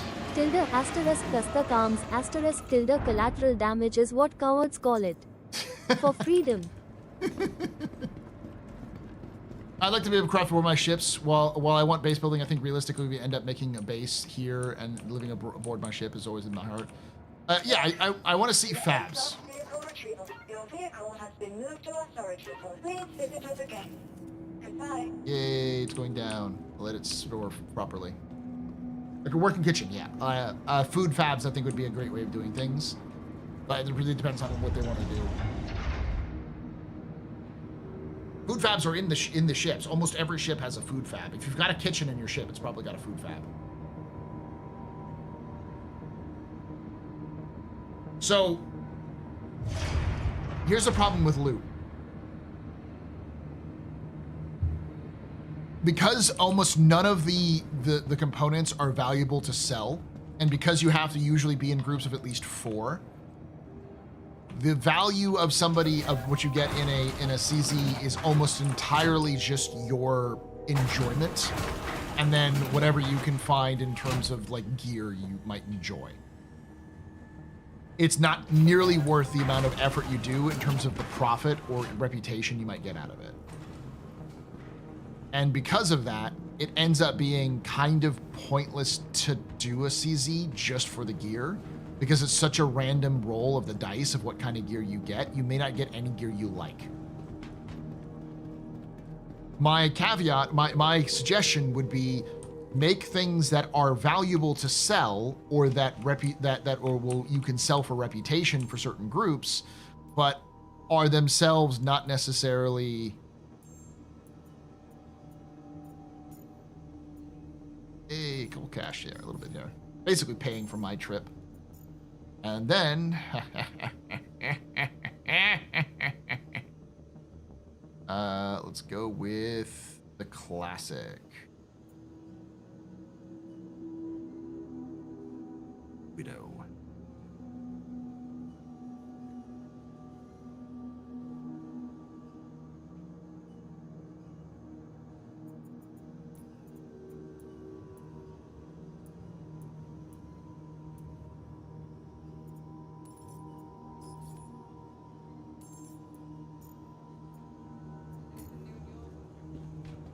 So, these hunkers are blasting this noise right outside.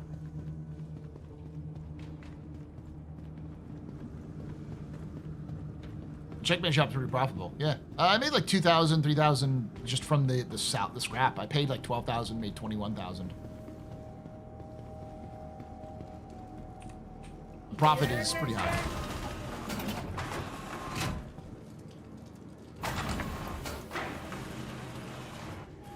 Like you can sell railgun ammo for like 5K, but you have to find railgun ammo. It's a rare drop to even find it in the first place. And with that, it's often like, do you want to sell the railgun ammo, or do you want to use it yourself with the railguns you find? There's just not enough incentive to do anything at in the CZs. So what CIG should do is, like I said, they should be items you can find in CZs that are valuable as reputation or as money to a specific faction in Pyro. And then some sort of catch-all, like a pyrotechnic amalgamated fusion core or some shit like that, which every station needs to have in order to function, that you can then trade at any location and get a list of things that they will give you in return. So depending on the number of cores you bring, will determine how many, like what you can purchase from a very specific store that only trades you that. That way you have a MacGuffin, a sort of third party a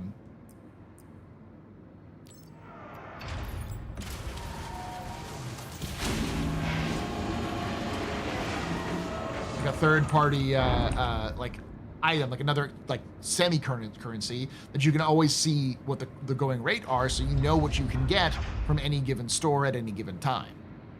So that way people are more incentivized to actually do it so they can buy the thing that they want.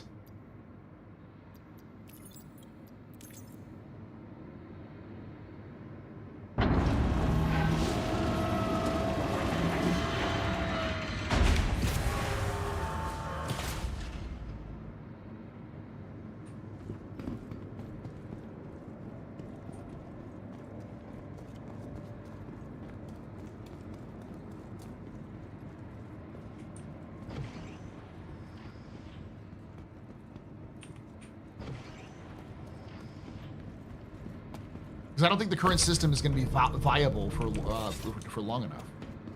And you can copy that system over to basically anything else you need. You just change the MacGuffin around to whatever is system specific, and then you can get system specific goods from it.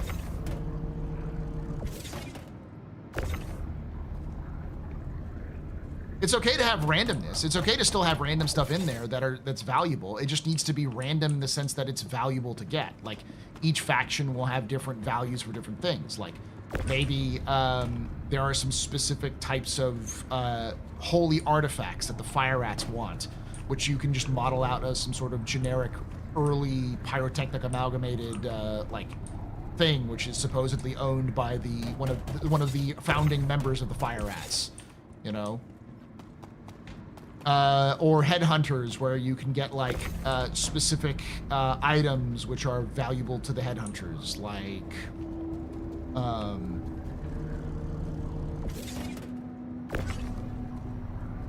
don't know, keys or something like that. Not necessarily every NPC drops one, but there's a chance drop of all the NPCs dropping them, or they're frequent throughout there, but they're random whenever you get them. But you're guaranteed a core or a certain number of cores every single time you go to at the end of the dungeon runs. So you're guaranteed to get a core, and maybe the core is different depending on what you're in, or maybe that's the sort of the random nature of it.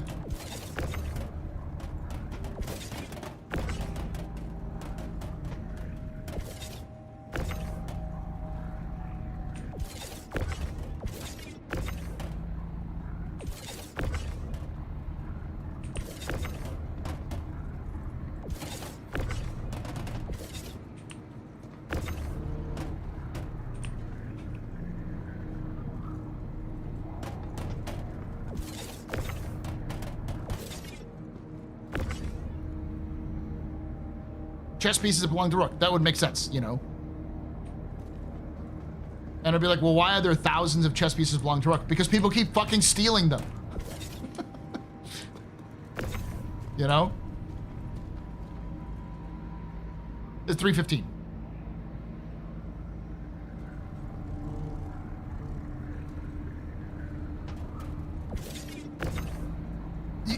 Like, they have talented writers and talented like narrative folks. Like, they can pull something out like this off if they wanted to.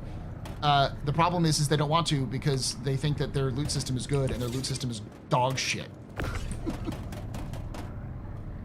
They know their loot system's dog shit because they turned their backpacks into backpacks of holding, because people talked about how their loot system was dog shit.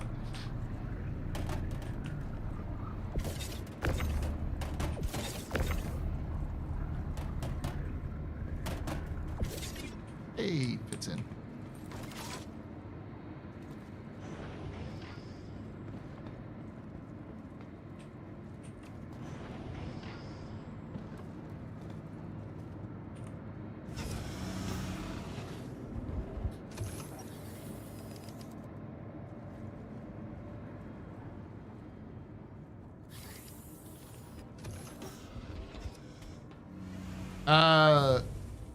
Monthly report where mentioned Starware art debt. What does that refer?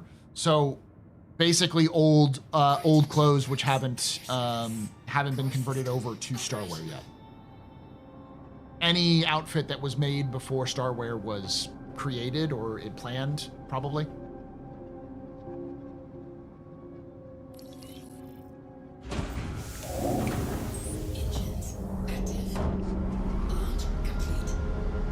Well, Rook's dead. Rook's been dead for a while now, but his two kids are still alive.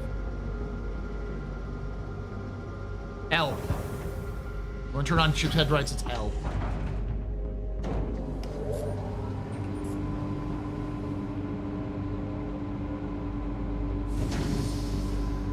Yeah.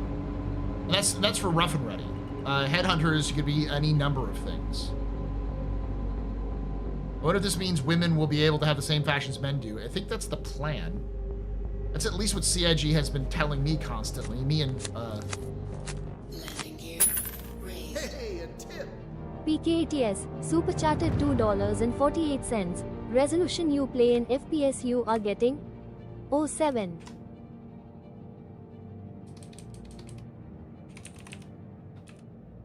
So this is 2K, or 1440p. And I'm getting about 60 FPS. This is on 2070 Super, by the way. I can show you my settings. Select DirectX 311, DLSS 57 balanced. And I'm currently on a server with almost 400 people. There's only 25 people on this DGS, so that's one of the reasons why. But I've been getting pretty good server frames, pretty much, or frames just in general. Personal FPS. The server is 30 FPS.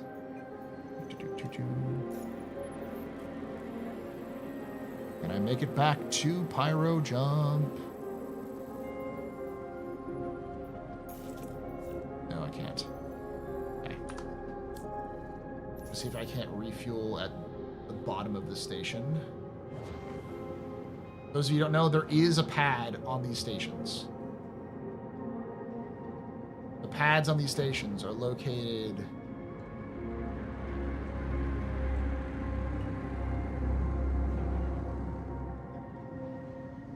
at the very bottom center of the central area. Thank you for the 2 pounds. As a tall muscle mommy, I feel underrepresented in Star Citizen. Yeah, no, we need more tall muscle mommies.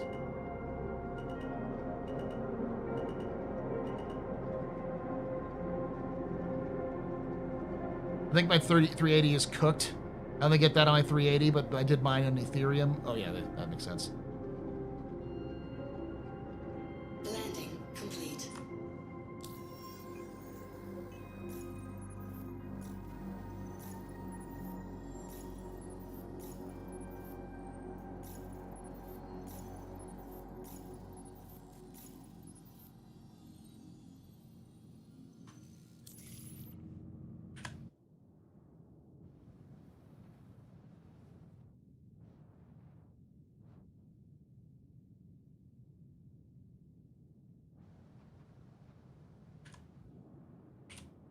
Engines inactive. There we go. You're my height, Newt. Yeah, I get it. Which is why exclusive wear ADP 4, the thick.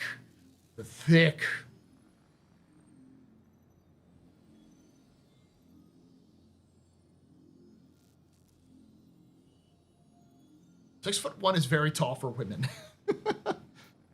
6'1" is pretty tall for men, in fact.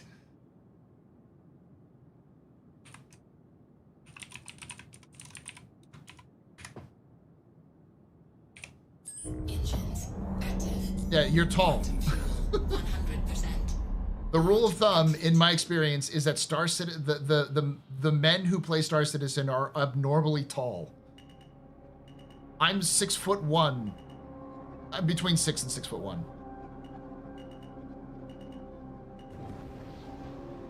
Unless you get me buck naked, I'm 6'1". I'm like just above 6 foot. But I am short compared to most of the content creators in Star Citizen. Vendel are 7 feet tall.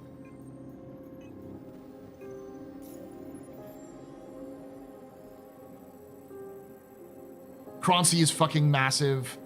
So is Meyer.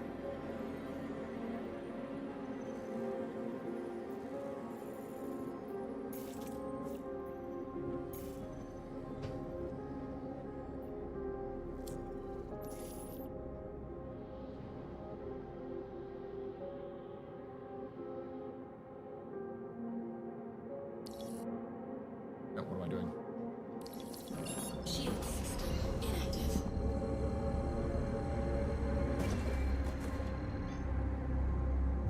I mean, it's fine. No, I do this to my wife all the time. My wife is like 5'4". I always screw up her height. She's average to a little bit taller. She's like 5'4", 5'6". And I'm 6 foot, so I'm like, you're short. She's like, I'm fucking average. What are you talking about, Paul?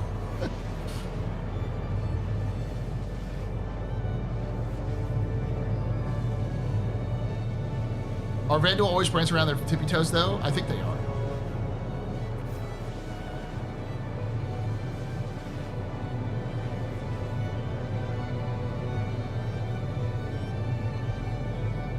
Yeah, Morph is 6'8". But, like, Morph is about... Morph and... Like, Meyer is, like, 6'3", and Croncy is 6'3" as well. like, Kroncy and I are big men, okay? If Kroncy lost a little bit of weight, he would look like a stick. I'm like 100% assured of that. Because he is gigantic. I mean... Oh, no, I'm not flying a Titan. 315p.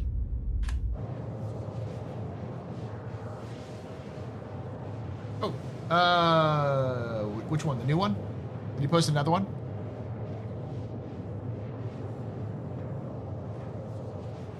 I saw you posted one a while back. That's tomorrow. Yeah, I should be able to do it tomorrow at that time.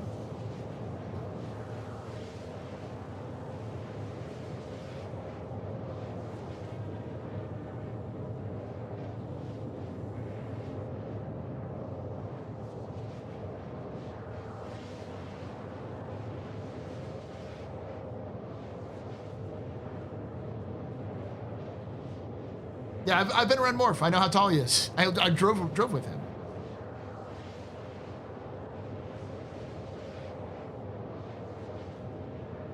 Yeah, me and Execute are about the same height, so yeah.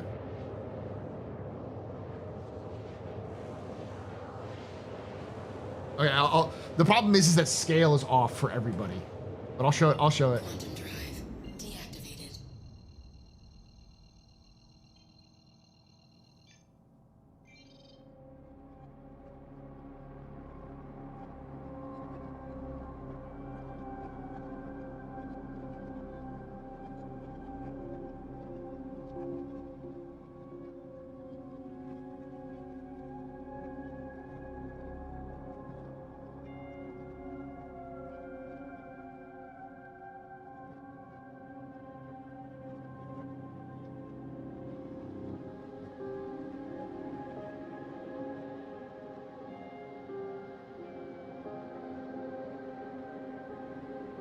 There you go. What? Oh, it keeps doing that. Hold on.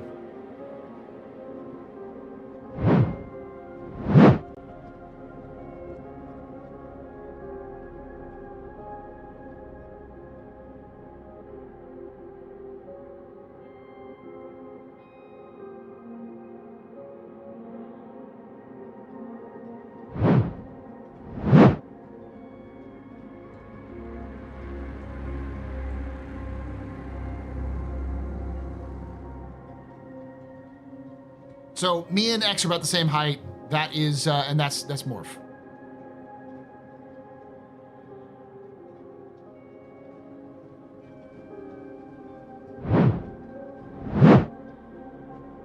Hopefully it was okay for me to show it to you. I assumed I thought you said you can show it. You can show. Oh, you said you can show. Yeah. Okay, good.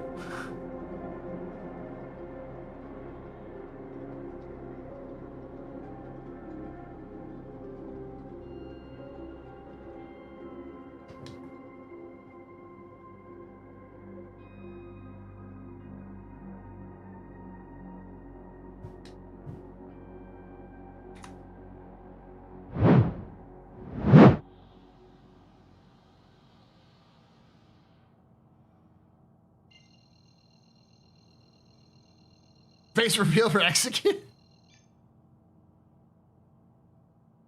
I needed to know if you wanted to show that he was at the Always Constant. Quantum drive activated. Quantum drive deactivated.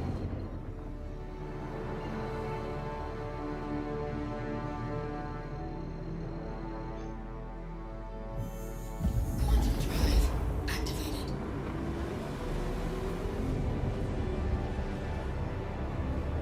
"60 goth mommies away from Stanton Gateway." I didn't expect Avenger to be like 6'5" and solid beef. Yes. That's what I mean. All of us are ridiculously tall.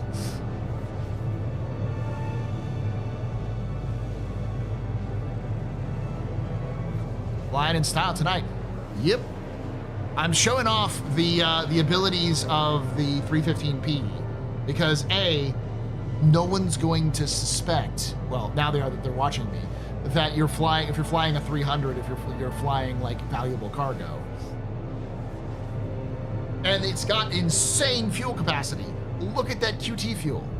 You can basically go all the way to Pyro from Stanton, to your location from Stanton, from the starting location Stanton to Pyro, to a finishing location, on one tank, and then refuel and go back.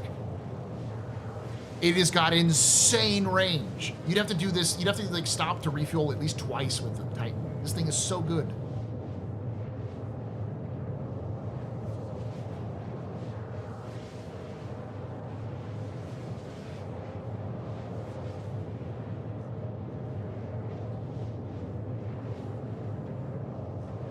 Quantum fuel, 75%.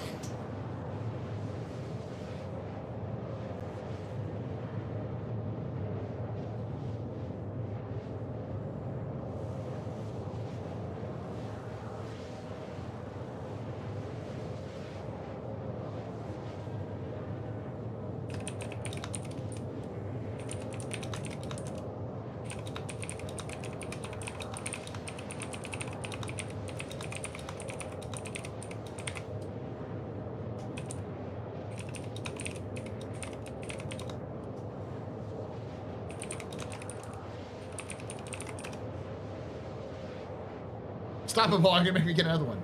Protected cargo area. I don't know. It's not scan proof, but it does hold a lot of cargo, and it's fast as fuck. This thing can just go if you want it to.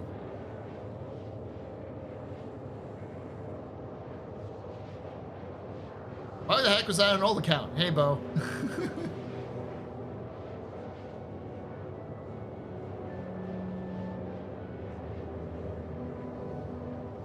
Why am I feeling emotional during a quantum drive?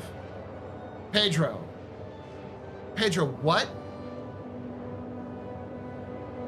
Listen to this, chat.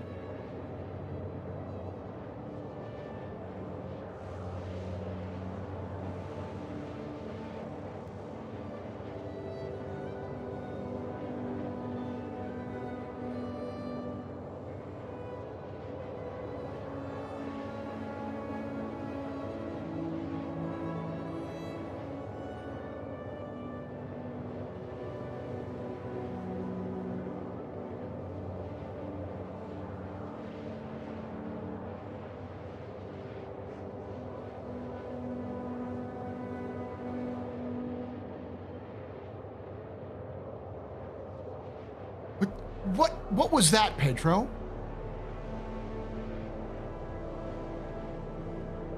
Why do I feel like I'm traipsing through the Scottish countryside when I'm quantum driving through it like fucking Pyro?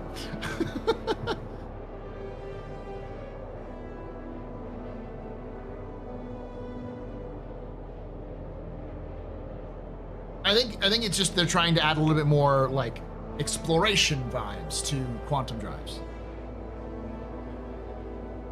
Space Madness, maybe. It's Space Madness, all right.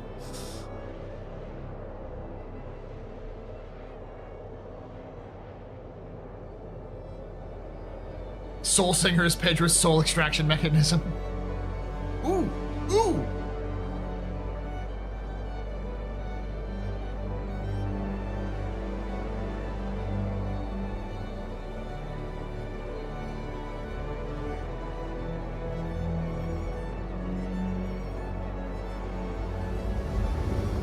I feel like this is coming at the end of a speech about how we have to fight through all obstacles to get hope, you know?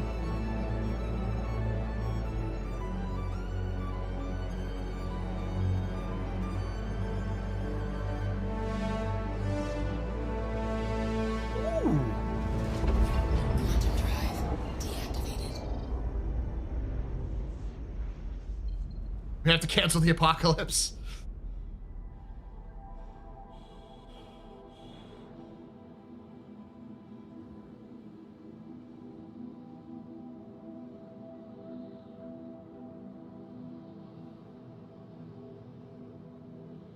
Yeah, one of the things that's interesting is that I think a lot of people still assume that Star Citizen runs like shit on most people's computers.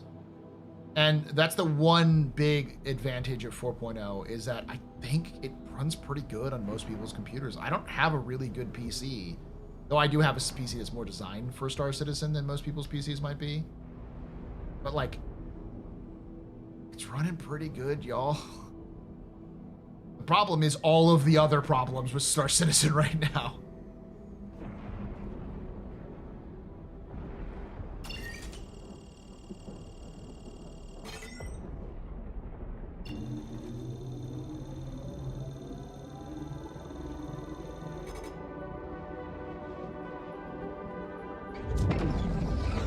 Hot tour.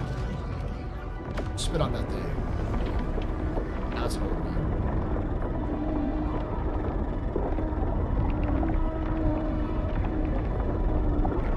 Let's travel through space, Victor.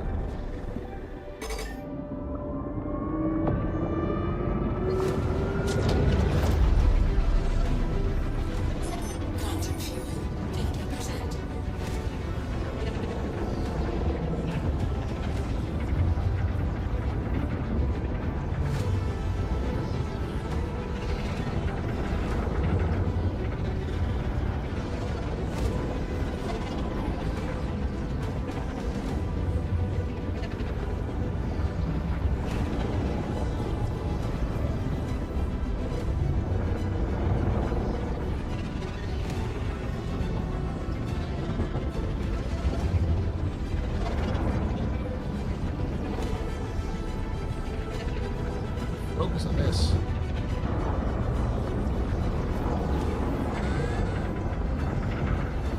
I feel like I need shades. It's really bright. Hard to tell the edges. When you get in the middle of the stream, it blinds you entirely.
Finally a time where they could have used splines.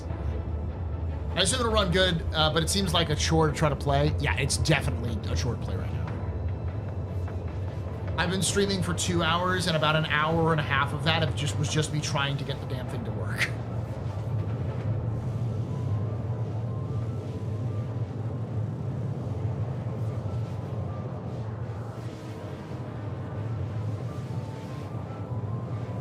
Would love to play Star Citizen, but I need a new desktop PC to handle gaming. That's 100% understandable. I haven't played yet since I've upgraded my computer. I had an i9 11900 9800K 64 gigabytes of DDR4 RAM. Now I have a R9 99 something and 64 gigabytes of DDR5 and a 380 though. Yeah, you should be fine. But I'd wait for it to come in.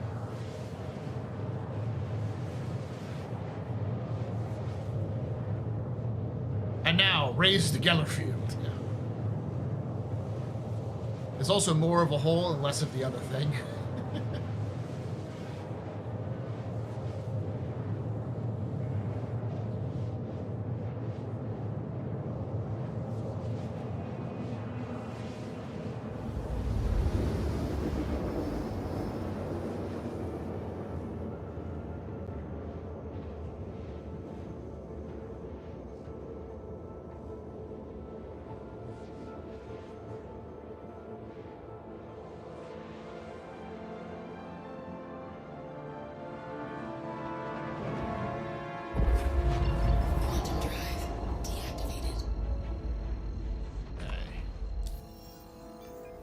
Go to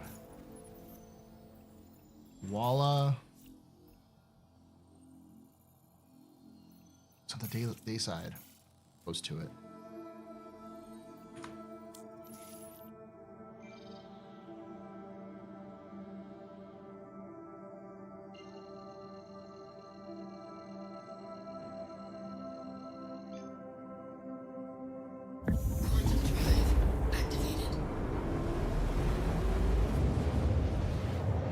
We've heard about scanning every month since March 2024, but nothing since October. What do you think this means for scanning 2025? It means CIG is focusing on fixing the game before they get to the scanning. Almost certainly everyone who was working on scanning got pulled from scanning when it was all hands on deck. We got to get 4.0 the fuck out. It could also just mean that those teams didn't report because they were busy doing stuff. We'll see.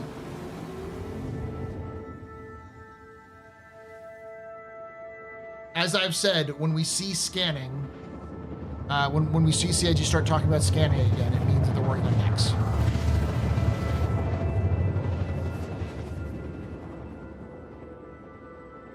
No, it's been worked on. CIG has talked about it in every monthly report since like March, or yeah, as Lady's saying, March. I remember it being explicitly mentioned in detail in like July.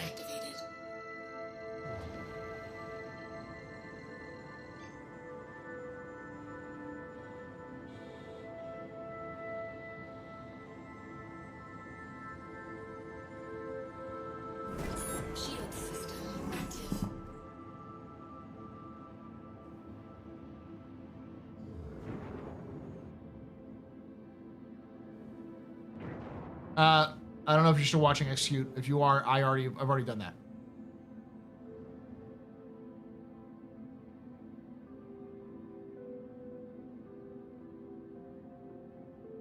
Yeah, I've already asked him. He hasn't responded yet, though.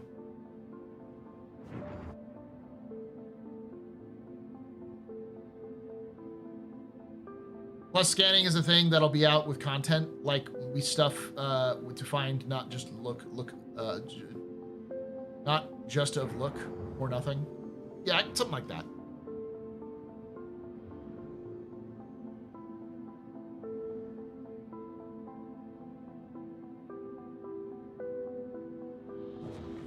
What are you doing over here? All sus and shit. Are you?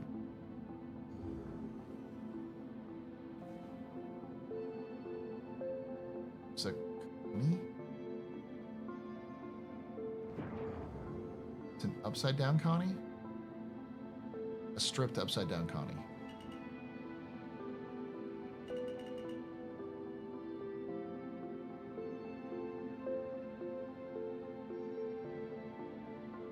Something with the shaders. Seems like it's better. Yeah, we need stuff to find. I get it.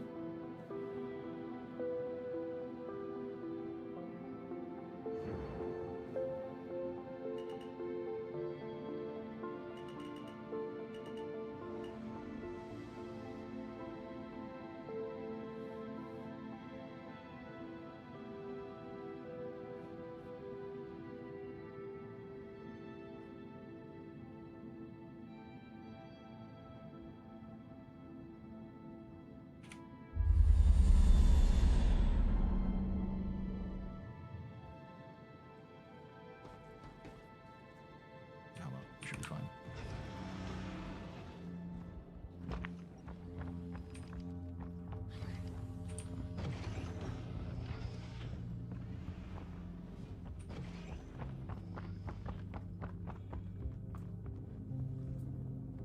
Yeah, it's up. Okay.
Grievers kill defenseless people at gateways.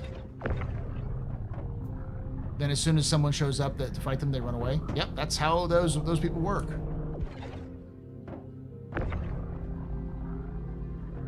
Which is why you always come in force.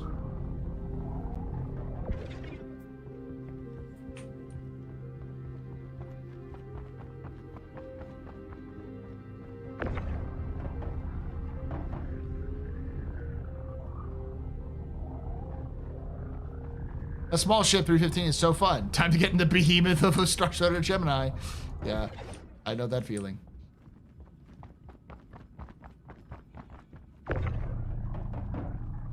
The point of Zero to Hero is to prove that you don't actually need all of those big fancy ships to do well in the game.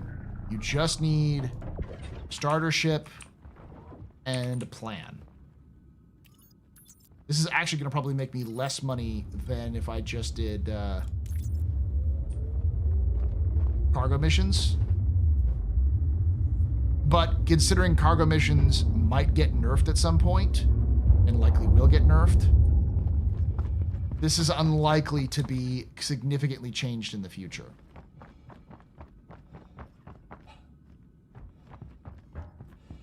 And I think you make more money once you get to the bigger cycle of stuff. This is a good starting cycle. If I pay like 65K for this.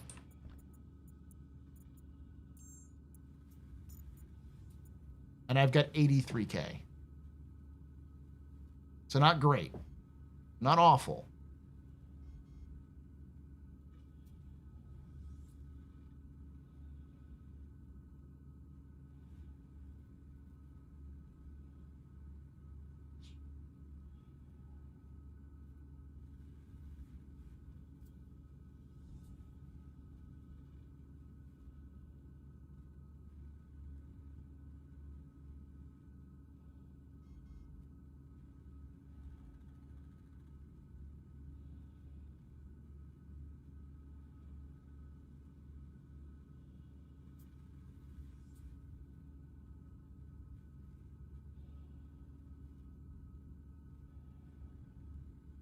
No one knows you can buy gasping weevil eggs. I know where you can buy them. I just got to remember where it is specifically.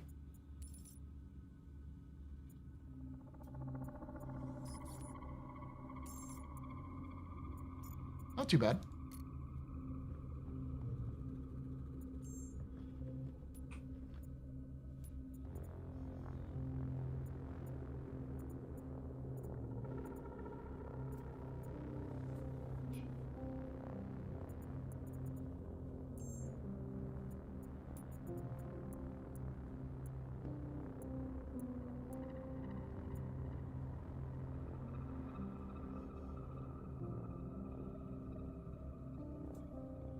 Seems like it's not a good deal. Scrap.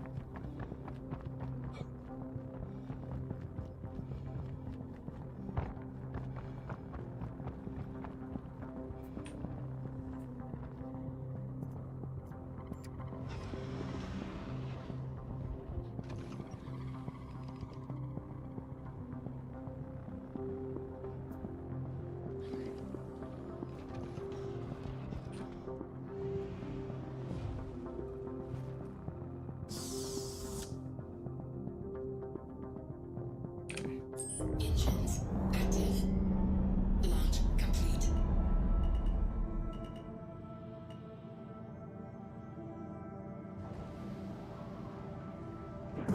Shield system inactive.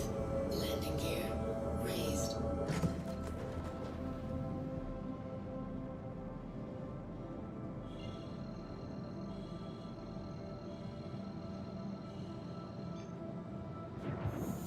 Quantum drive activated. Quantum drive deactivated. Okay, maps.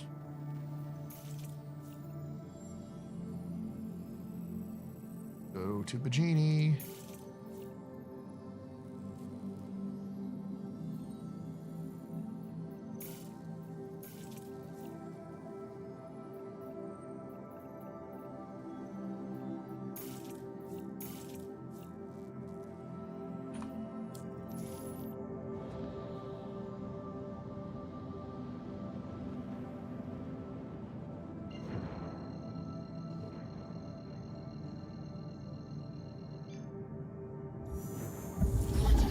Later, Bo. Thanks for hanging out.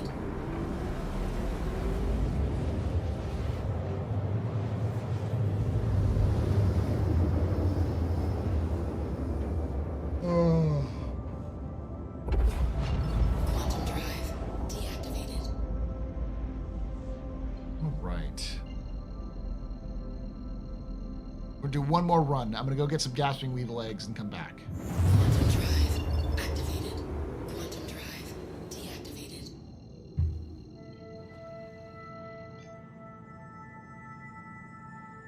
Double dogs. I should probably get some food because I don't think I have any on me. Yeah.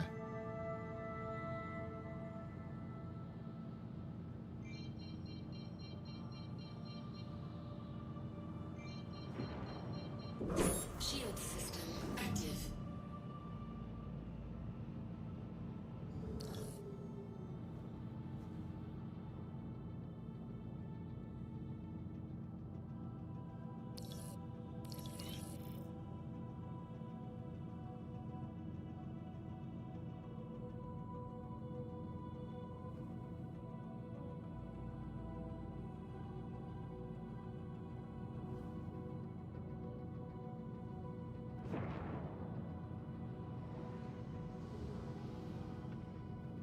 Landing gear deployed.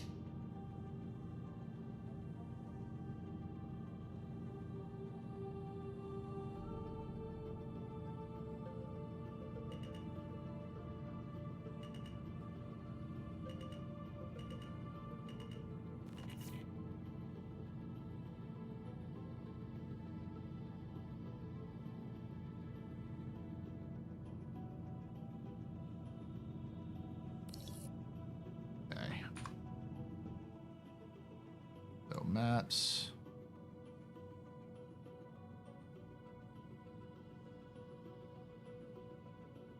Pyro.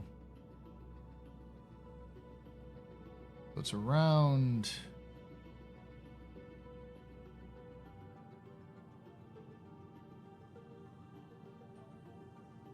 Ignis.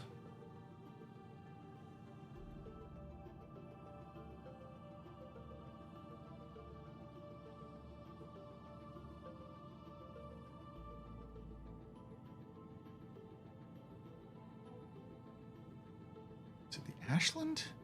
Oh.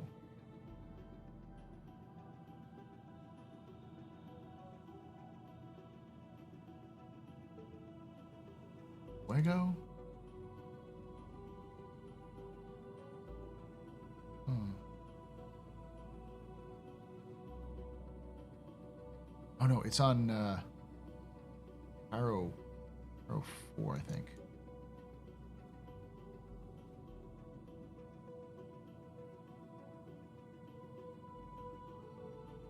No, it's not any of those. I know it's in this system.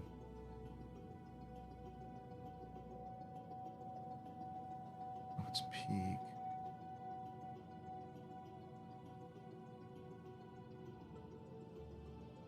Sears Canyon. No. Sworn. Or? Nothing here on Vor.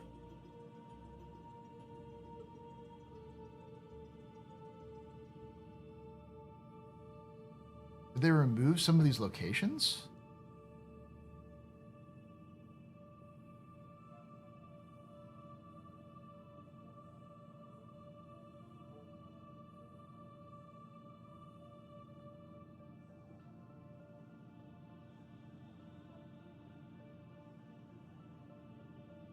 There's a place you can purchase gasping weevil eggs. I don't remember the name of it.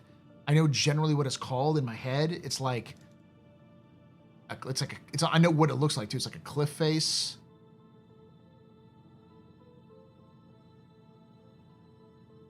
Maybe I have to be there closer to see it. I don't think it's like Fallowfield or Gondor's Deal.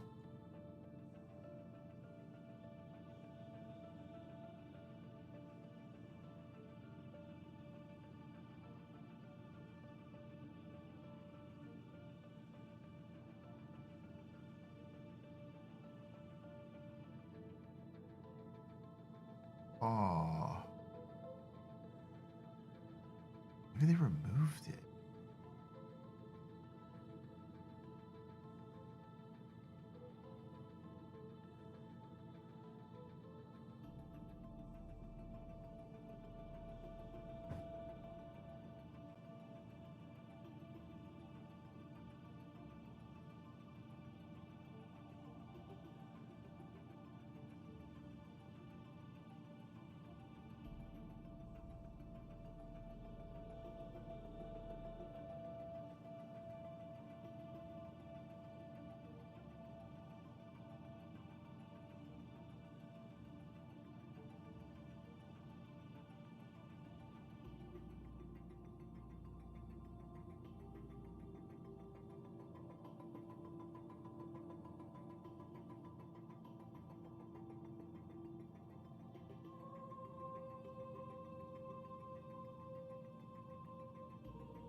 Shepherd's Rest?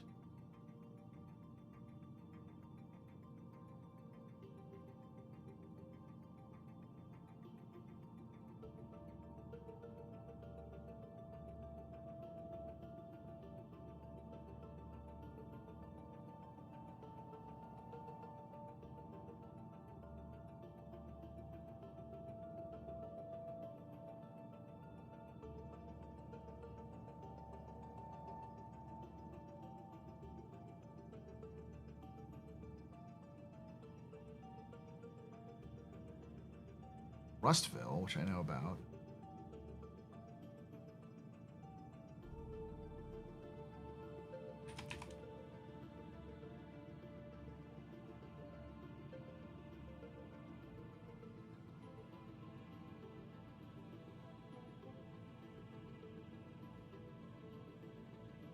It's Fallowfield. Okay.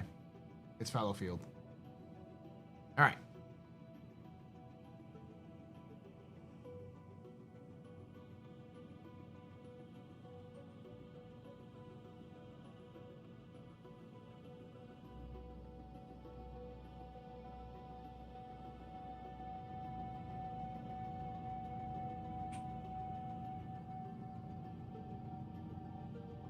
Hey, Void, how you doing?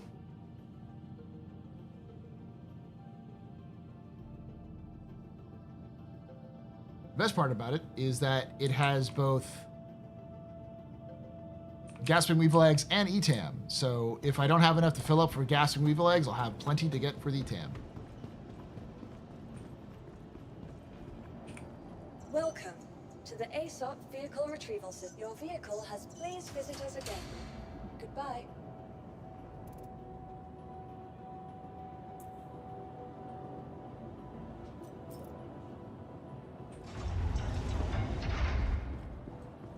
I can't go to come to work because I need to play some Star Citizen. Are you kidding me? Like, when Squadron 42 comes out, that is going to be me. I mean, I secretly hope that CIG sends out press copies to people of Squadron 42, but, you know, we're talking about CIG here. The smart move isn't always the move they'll do. Here we go.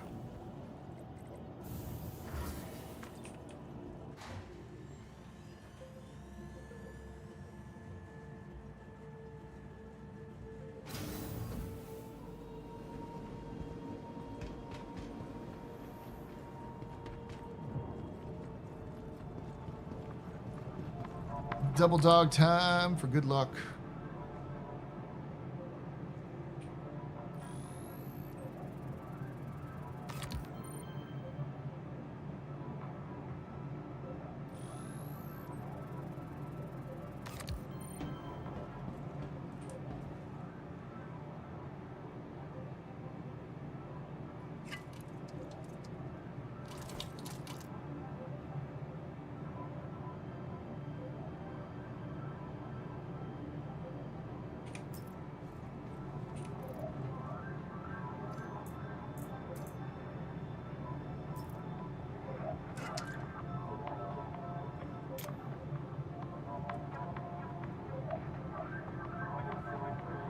Squad 42 is going to be neither. It's going to be a single-player action game.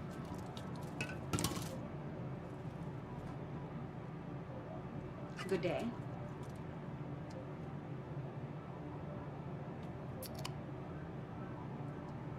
They showed off the prologue to it at CitizenCon this year.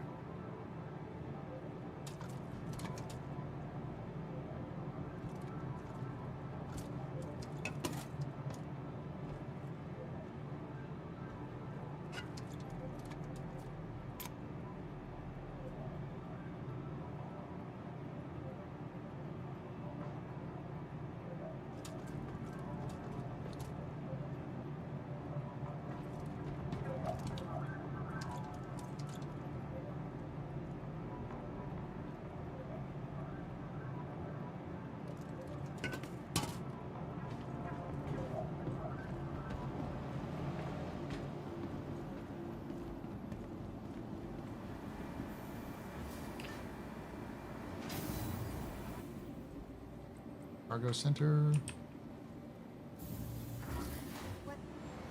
I saw something full of CGI actors. Yeah, that's the one.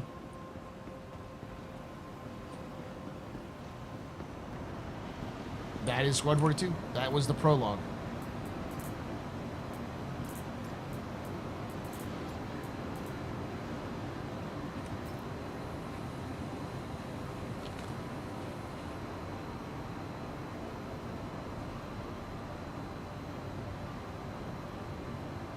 That is neat. It's thinking you're a headhunter's sympathizer. It's an interesting thing. I mean, the Frontier Fighters do hate the Citizens for Prosperity, so it makes sense.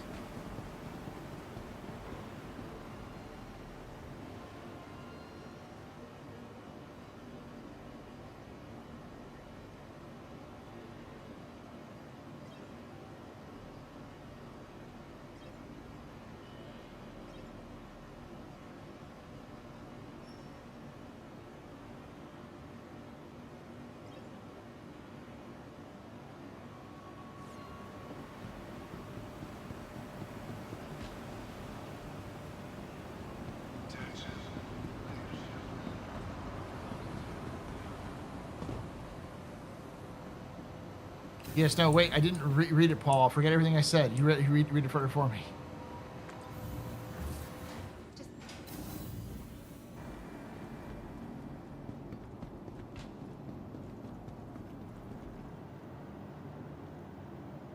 Now, take this with a grain of salt, because this is based off of suppositions from me listening to the audio files and reading through some of the stuff about Squadron, because I've spoiled myself extensively for that game. But I will say that the cutscenes get a little less and less every single time, and the cutscenes are going to be more like dialogue scenes rather than cutscenes for most of the game. There are some cutscenes for major moments and stuff like that, but the vast majority of the game is like playing the actual game. It's just the prologue was more of setting up the stakes and giving you sort of like a punch the air moments sort of thing.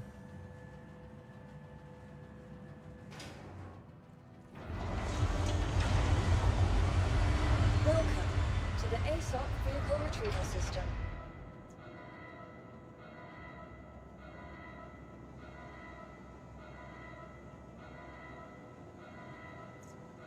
Please visit us again.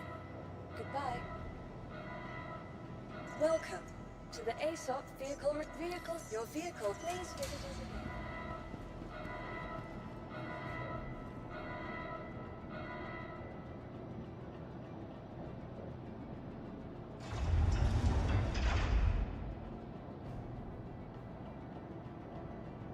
I don't want to spoil it, so but from my understanding, a lot of it is still you're locked in with your perspective, with some cutscenes here and there to set the mood, but it's rarely going to be something you see used all the time to takes away from you.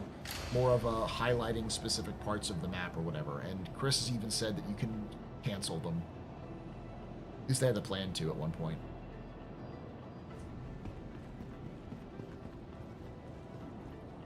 Welcome to the ASOP Vehicle Retrieval System. Vehicle selected. Stand by. The game they also have just chosen for me to not be able to play.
please visit us again. Goodbye. Welcome to the ASOP vehicle selected. Stand by. It might be a, hey, no, we're done.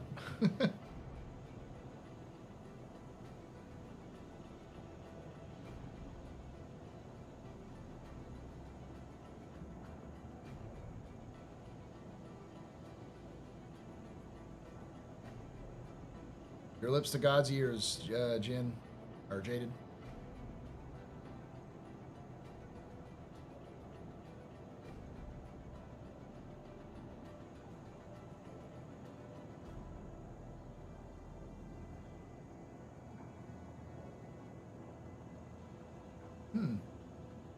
Well, it is getting late here. I do want to get some sleep, and the game wants to say, no, you're done.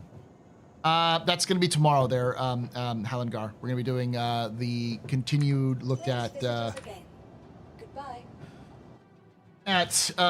monthly reports. I'm going to do a read through and then release it. I was actually planning on getting another video out, but we're going to do a monthly report first, which is nice. And then I'll do my kind of setting expectations for the rest of the year. So for those of you who don't know, we're going to be doing the office hours, which is my Yakety Yak stream. It's going to be tomorrow, same time as I started today. So 8 p.m. Eastern, 5 p.m. Pacific. And then I'll be starting at, then on Friday, we'll be doing the pub and plays. So I'll be hanging out with Logan doing some things. We might do Star Citizen, we might do some other things. Like there's other things that have come out, so we'll see. And then on Saturday, we've got Captain's Table, which is going to be Zark and Radar Ranger. And we're going to be talking about crafting. And then on Sunday, we'll be doing some League gameplay, my organization, League of Relic Enthusiasts. I have been doing the Fight for Pyro with the Headhunters, so we'll be doing that. And then on Monday, I'll be doing another Zero to Hero just like this. Sort of chill, laid back sort of experience. And then we'll get back to the normal schedules of Thursday through Monday.